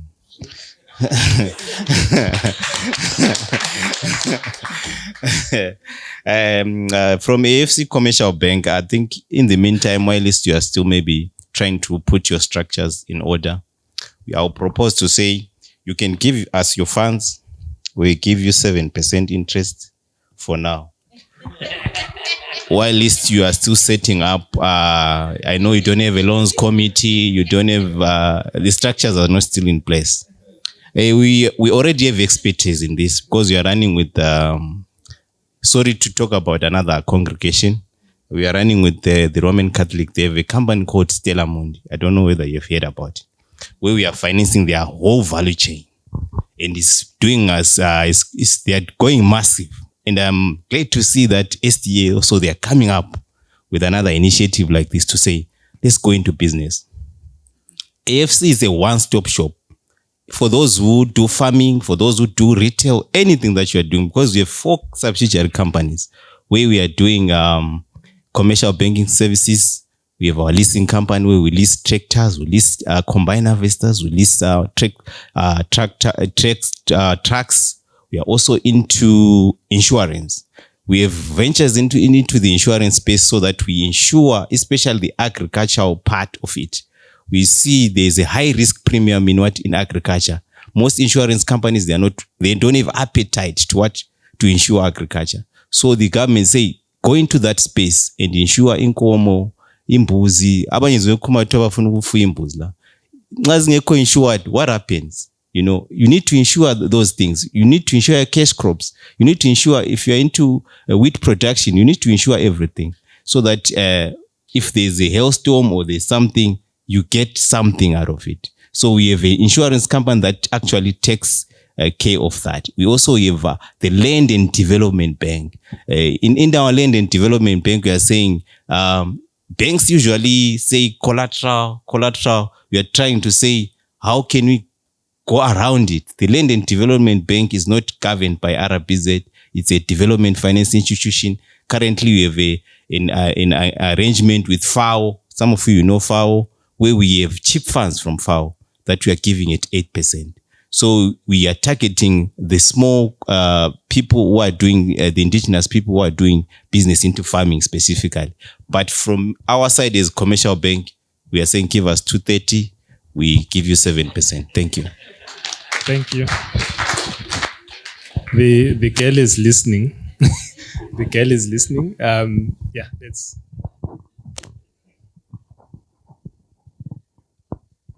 Thanks, Nkompo.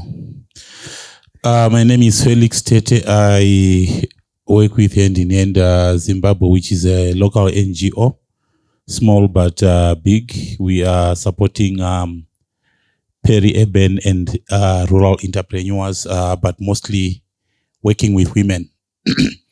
I think some of the questions that have been asked here require a sober reflection, though some of the questions that I had, my good colleague that side preempted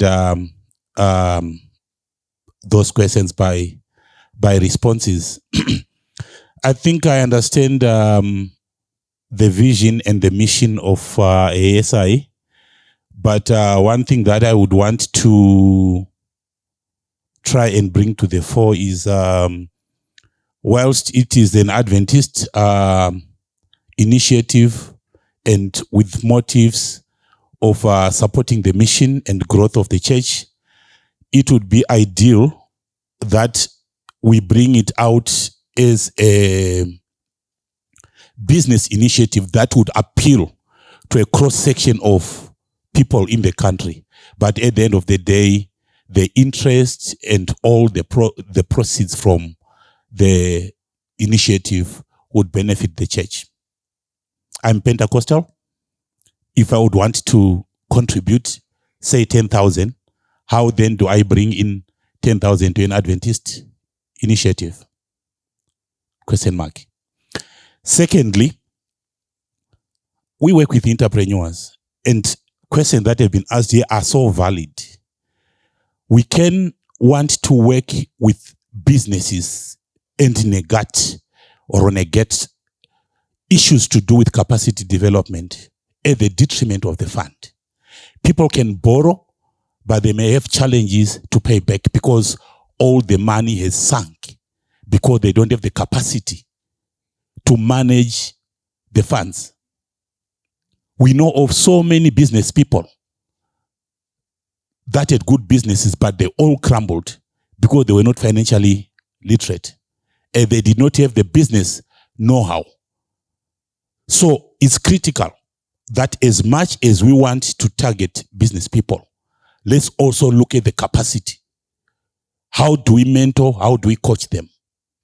How do we bring in people with technical expertise to help people that are running different businesses? My other question or a pointer that I would want to give to the committee and to the people that are at the center of all this is, we know our macroeconomic environment is so fluid. We also know that we've got climate change. We've got people that are doing agriculture or businesses that are crop-based, that rely on water and so on.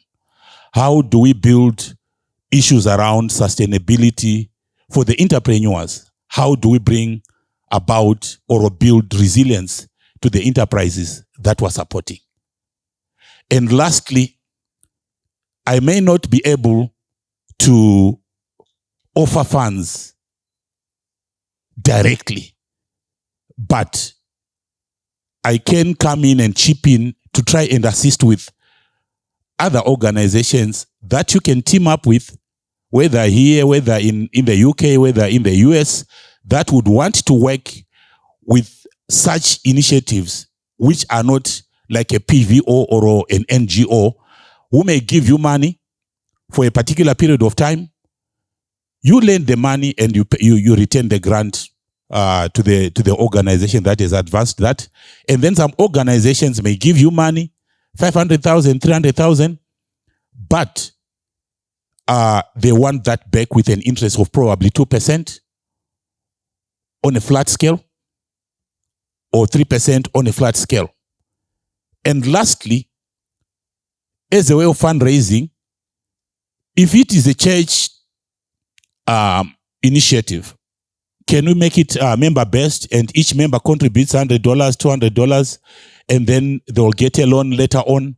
And if there are 5,000 members that come along and contribute 500 or 200 as a membership fee, then you have got $1 million or 500,000. Thank you.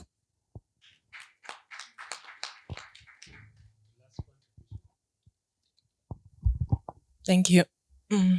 My name is Bridget Ngube, and I'm representing Hamara. Thank you for the brand mention. As the brand manager, I'm actually overjoyed that I'm recognized in this place, and as one of the, I would like to say, one of the key drivers of Matebeleland, as per se. I also heard about the trainings. I wanted to address that. As Hamara, we are open to that. Actually, this year we've actually put it as a strategic key point that we want to offer for free. So please feel free if you have people who want to do poultry, who want to do horticulture, we are there. Not only that, we also have a Hamara app that will help people. So if they can't come in physically, there's a Hamara app that they can download, and they've got all the information that they need to learn. So also, when you were talking about this fund, what is exciting for us is naturally we've been working with churches. And I would gladly say we are there to help. We want to see, that's why we have this Turning Matebeleland Green organization with us, because we have that passion to unlock the productive potential of Africa in general, not only just Zimbabwe. So we are willing to help. Please feel free to come and approach us, and we will discuss further. Thank you. Thank you so much for that. Thank you so much again to everyone who has contributed. Okay. Thank you so much. I was the last one, I guess. My name is Mamvura Moyo. Thank you so much for this program. For Mr. Brown, that was a very powerful, the words of advice. We really appreciate so much to hear that. I've got only a few things before I waste people's time. First thing is first, as business people, please can we respect time? Adventist, we miss it there. The appointment was 8:30. We came here and people started to take us for granted. That's not good in business. Let's respect the time as Africans, and we change, then we'll do better. I want also to comment maybe from my mother, that side. Yeah, questions, they were they were valid. The thing that we need also try and emphasize in these funds, corruption. Corruption is one of the dangerous things in our organizations. So let's be careful with funds. Who is managing the funds? Honestly, I would say this, don't give the funds to the poor people, because they'll be excited and start buying flashy cars. Then we have problems on our next meetings. So my advice is that let's take those words very wisely. Not that, she was saying anything bad, but those words were very wise. The other thing is business is not for everyone. No, let's not try. I think Omar Dubego said it, but I know him. He said it in a rude way. Yeah? But business is not for everyone. We cannot start teaching people business. We will lose money in teaching people, a lot of money. I have tried it, assisting my friends and family members. I have lost a lot of money. Yeah. For my family now, I only say I can take you to university if you want to go. I've got no problem. For business, I've said for families, who will be enemies. That's not good. They failed. I've assisted a lot. So, business is not for everyone. People, let's be honest to that one. The other thing is that us as Adventists, we lack also maybe giving to the community, to the church itself. I once attended each church I'm apostle. It's about 40 k's from Bulawayo. See what school, I can't remember. We got there. They raised more than 400,000 in 30 minutes. I'm apostle. Yeah, just few business people, and people pledged 400,000 was done. Then I said to myself, can this thing happen at Church Yamasabatayin?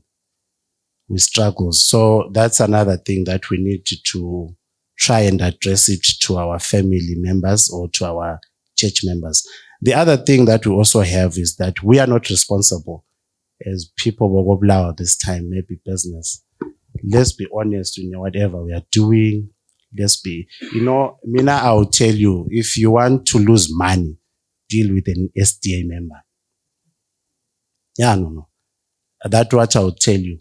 But if you deal with these other Catholics, you deal with these other guys, you'll be bit self. So let's try and address this thing of being honest and let's be proper in our doing things in business. Let's try and change our culture. The other thing, if you see a bank, if you see yourself still approaching yourself, going to the bank wearing a suit, looking for money, you haven't started doing business. Banks, they should come to your office. Yeah, banks should come to your office. This thing of saying, I used to laugh some time back. You wear a nice suit trying to go to the banks and all that. Yeah, it's a good idea. We love the suits. There's no problem with suits. But let's try, Bulawayo people, to change our mindset. There's a lot of problems if you look at people of Bulawayo and people of Harare. Things that don't tally. I don't know why. Even if I would say in our church, even if you say in our business community, there's too much. The difference is too much. So maybe let's change. But I really want to appreciate the initiative of 250,000. My prayer and wish with that, Abai manager, please be brave. Lingasiyangise Harare. Please, lingasiyangise. Abantu bokobulawa bagidi 230. Abantu bokobulawa bayenzani because of small things, corruption. Singayiniki through amaverse. This is a business transaction. Let's not give those loans through amaverse. Let's have someone have a proper criteria so that we can not lose money. We cannot afford to continue losing money as Martebelelen people, especially our Adventist. It's not good. So my appeal is that we thank the funders, we thank everyone that is involved. We really want to appreciate. We also want to be called, not to go, what you call it, 230. A challenge to as Bulawayo people says reduce too much. Let's talk of good figures. I will not mention this guy's name, but who knows him. That's transactor. So now I was busy saying 1 million. This guy was talking in US dollar. Since it know the bank account in South Africa, you've just wasted all my time. Yeah, please, let's try and move our thinking capacity to so that we are not involved in this thing of begging too much as an organization. My prayer is that our church has got so many people about business, can expand our territories, we can push, we can move on. on and move on and move on. Look, I can talk and talk, but thank you so much for everything. Also to Pastor Nkanyezi, that was a business devotion. We really want to appreciate. Usually, I always say to him, "Amasutu akela, they look to standard." It also matches what he was talking business. Yeah. You know, at least lathi masingaqoka kumbe anything happens anje abantu bekhangele something. I was saying uNkanyezi ku one funeral ukuthi kanti amabhruku wakho athungisa ngathi they are so classic. We want classic things also kuma business people besabathela. Singabophuma ba, you know, just be known as people who are not confused. Thank you. Thank you. We'll ask Pepe to quickly address some of the issues that arose in the plenary. I'll speak on behalf of my leadership here. Maybe to allay our fears. This is the first meeting with the public that we are having about this fund. We were deliberate to have our first meeting with stakeholders whom we can form partnerships with. So we did not have our first meeting at the church with people who are expecting to receive the fund. Because if we do that, then promise people that Hamara said they will train you for free, we would have lied. But now that Hamara has made the commitment in our presence, we can now go back to our churches and say, as we roll out this fund, there's AFC that can give you 7% if we take our money there. So our meeting today was to engage non-Adventist stakeholders. I know that of course, there are things you cannot wait to say at certain places. And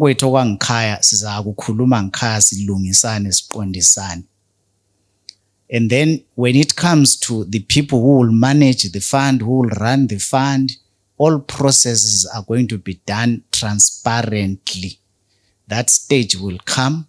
But before we got to that stage, we thought it was important for us to announce to our non-Adventist stakeholders that as Adventists, we now have this thing. How can we work together as we roll it out?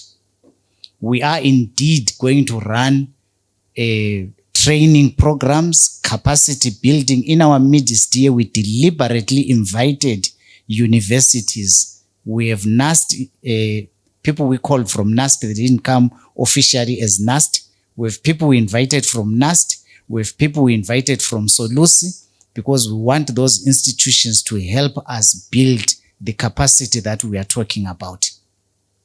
We have pastors in our midst here deliberately because we know Adventists are just as human. In their midst are some who are accused with the most corruption that you can imagine. So we have our pastors in our midst. When we start rolling out the fund, each recipient will have to attend a boot camp where we hope in those boot camps, they are going to be assisted. We are going to, this is a union-wide chapter, the officers that we introduced to you.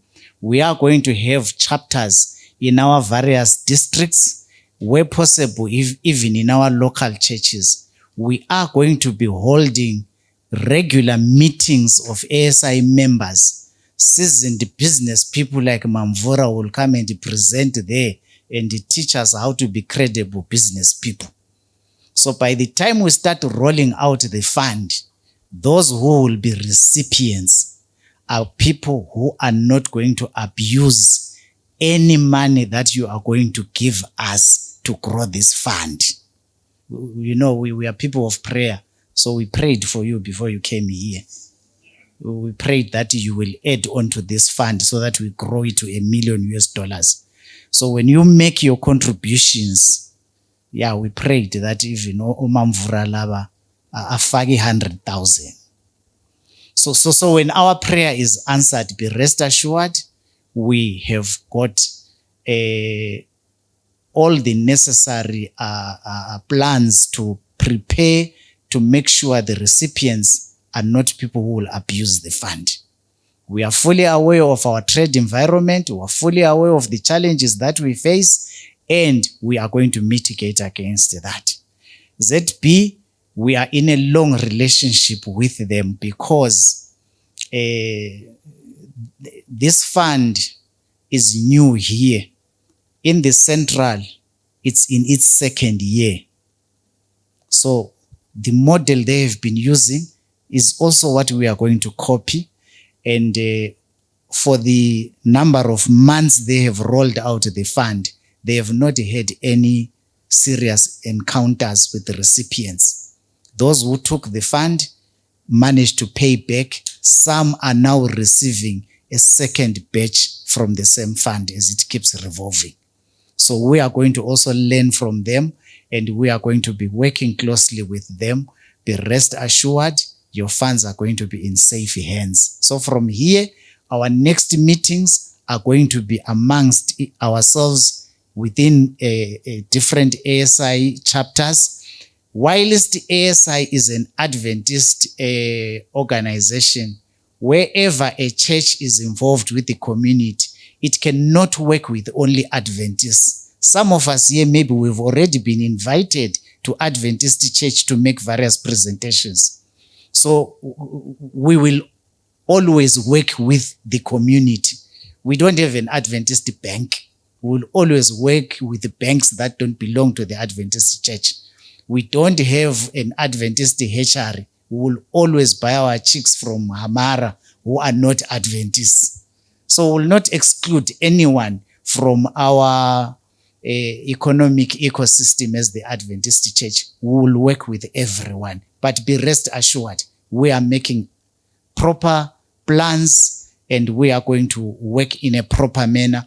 Those of us with technical expertise of running microfinance institutions, of working even with authorities that regulate the financial sector, we are going to be knocking in your doors to seek advice from you. The gentleman who spoke about incubation, it's one of the ideas that we have. We are already courting a property owner where we have knocked on their doors, sought to lease a ground floor of their property. If this thing grows the way we are envisioning it, we would want to take over the whole building and turn it into a business center where we will offer all the services, including an incubation hub. And we will be working in partnership with all of you who are here. You are not here to come and eavesdrop. You are here because we want to partner with you and work with you in what we are doing. So as we share tea together, you are already our partners. Don't say you guys, say we will run this thing this way because we are already working together. Thank you very much. Thank you, Mr. Pepe. Right now, I'll call upon the president of the Zimbabwe West Union Conference of the Seventh Adventist Church, that's Dr. Ndlovu, to address us. Kungayisuyo Ndlovu ngavele lapha sikho la. Ngathwa sisendlini, ngawo uyalila uNdlovu. Ngathwa sisihlalele ngale. Ndlovu, it's your time. Thank you very much. Good day to you all. We want to thank the presenters and everyone. Before I say the vote of thanks, I vote for all of you. Allow me to make the following remarks. We want to appreciate what we're trying to do here. And I think the former speaker, Pepe here, is a pastor's child. So he has theology in him and business also. And I think what he's saying is true. Let's not fear not. We have run this thing before. Those of you who may know, we have run a revolving fund.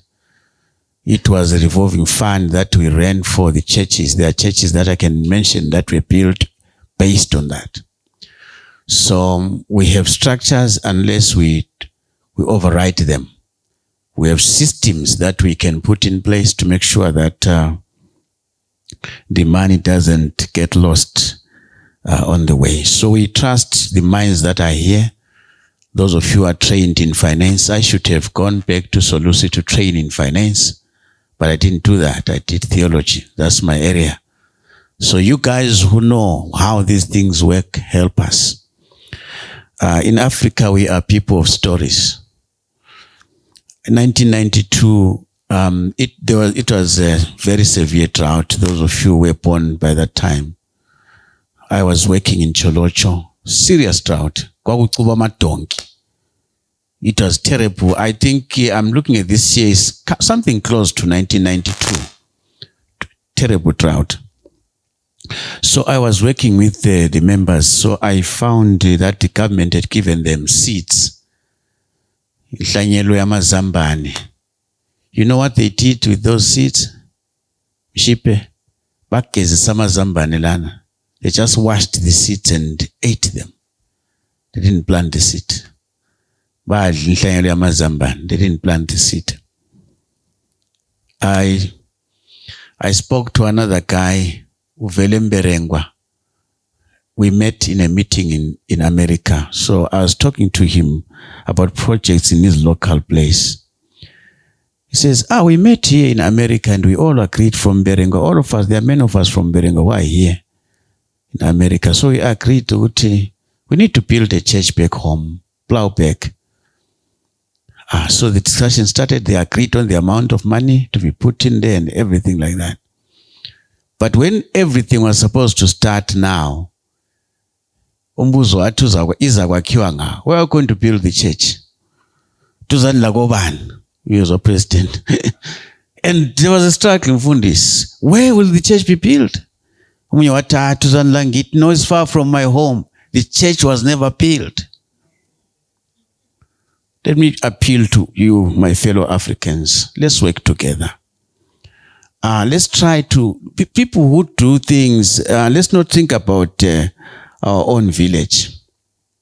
Let's think about something that will last. Someone spoke about legacy. Even beyond us. I'm happy, Mrs. Mpov, you are here and something is happening. By the way, I come from Lupane and the only seat I have is Bulawayo. As state Europeans, I sing wanki mama. Ewanko kwa tengisa inkukhu. Linqolela abavele wanki. Sasingathi ungivele edrobheni usiche wanki. Sasiche ko Bulawayo. So I'm happy that you are here and ubaba lapha. So my point is that I hope President will be able to avoid the crab syndrome where we are pulling each other down. Let's be focused. Let's make, even if we do one thing that we can be proud of. I know I've shared projects with you. Even if we build one building, we have done that before. ASI has done that. We went to Mberengwa. Those of you who know Mberengwa Rufura area, we built a classroom block there for many years. From 1950s, they'd never seen something called a school. We went there with ASI. We built a school there for generations to come. Enkai Center, those of you who know, there was no school there. I mean, there were schools, yes, but we edited a school there, Enkai. You go there to a center, there is a school. It was done by ASI, and within 1 week, I'm saying ASI contributed, of course. Within 1 week, builders came together. We had a block, not only one, but 2 blocks. So it can be done. We have done it. So if they did it, President, we can also what? We can also did it. So having said that, I believe that let's start from somewhere. Let's do something about it. The only problem is what I call paralysis by analysis, where people want to be discussing, splitting hairs over and over. Let's get it done. We have the minds, we have the people who know. Let us get it done. Right now, in this year, 2024, when we come to December, President, let's see something that we have done. Let's not just be talking. You have heard about these people who wanted to go fishing, where they met and actually established a college of training people how to fish. They looked for people who knew the psychology of fishing, the sociology of fishing. and all the theology of fishing as well. Training people how to fish, but they never went fishing. Until a boy decided to say, no, let me just bring a fish here. And so when he brought a fish, it was a serious offense. He said, why do you bring a fish here? Here we want to teach you how to fish. So my point is, let us get it done. Let us do something end of December. Let's evaluate paper and say, what, even if it's one thing. I was telling one person from one church, I said, I don't hear about your church. What is it doing? I said, at least cut down a tree. City council. City council. Do something.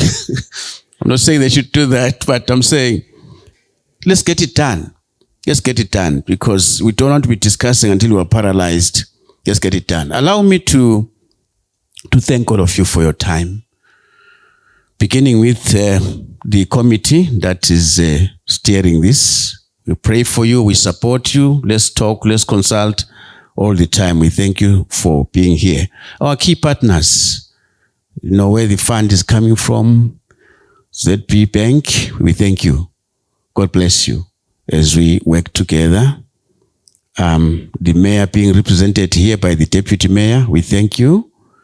The town clerk represented by Mrs. Sampofu. Thank you so much. Zook is here. Solus University is here. And we have got our higher organization through Brother Noel Spanda. Just raise your hand, Brother Noel Spanda is from South Africa. Our headquarters, Simchali Zandla. Siabonga. But he will tell them what is happening here. He's in touch. They look after many countries, but he now knows what is happening here in this city of kings. I want to thank all of you and all the presenters that have presented to us. Please, if I fail to mention your name, remember that you are valued, you are appreciated. We thank your time. Thank you for your time. Thank you for your contribution. God richly bless you. I thank you.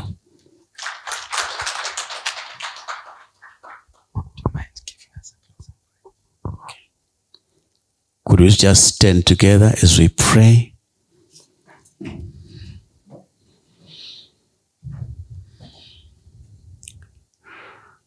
Our gracious Heavenly Father, you did the first business by creating this world as an environment where nature can interact with each other. And you put Adam and Eve in the garden to till it, to work on it, to attend to it.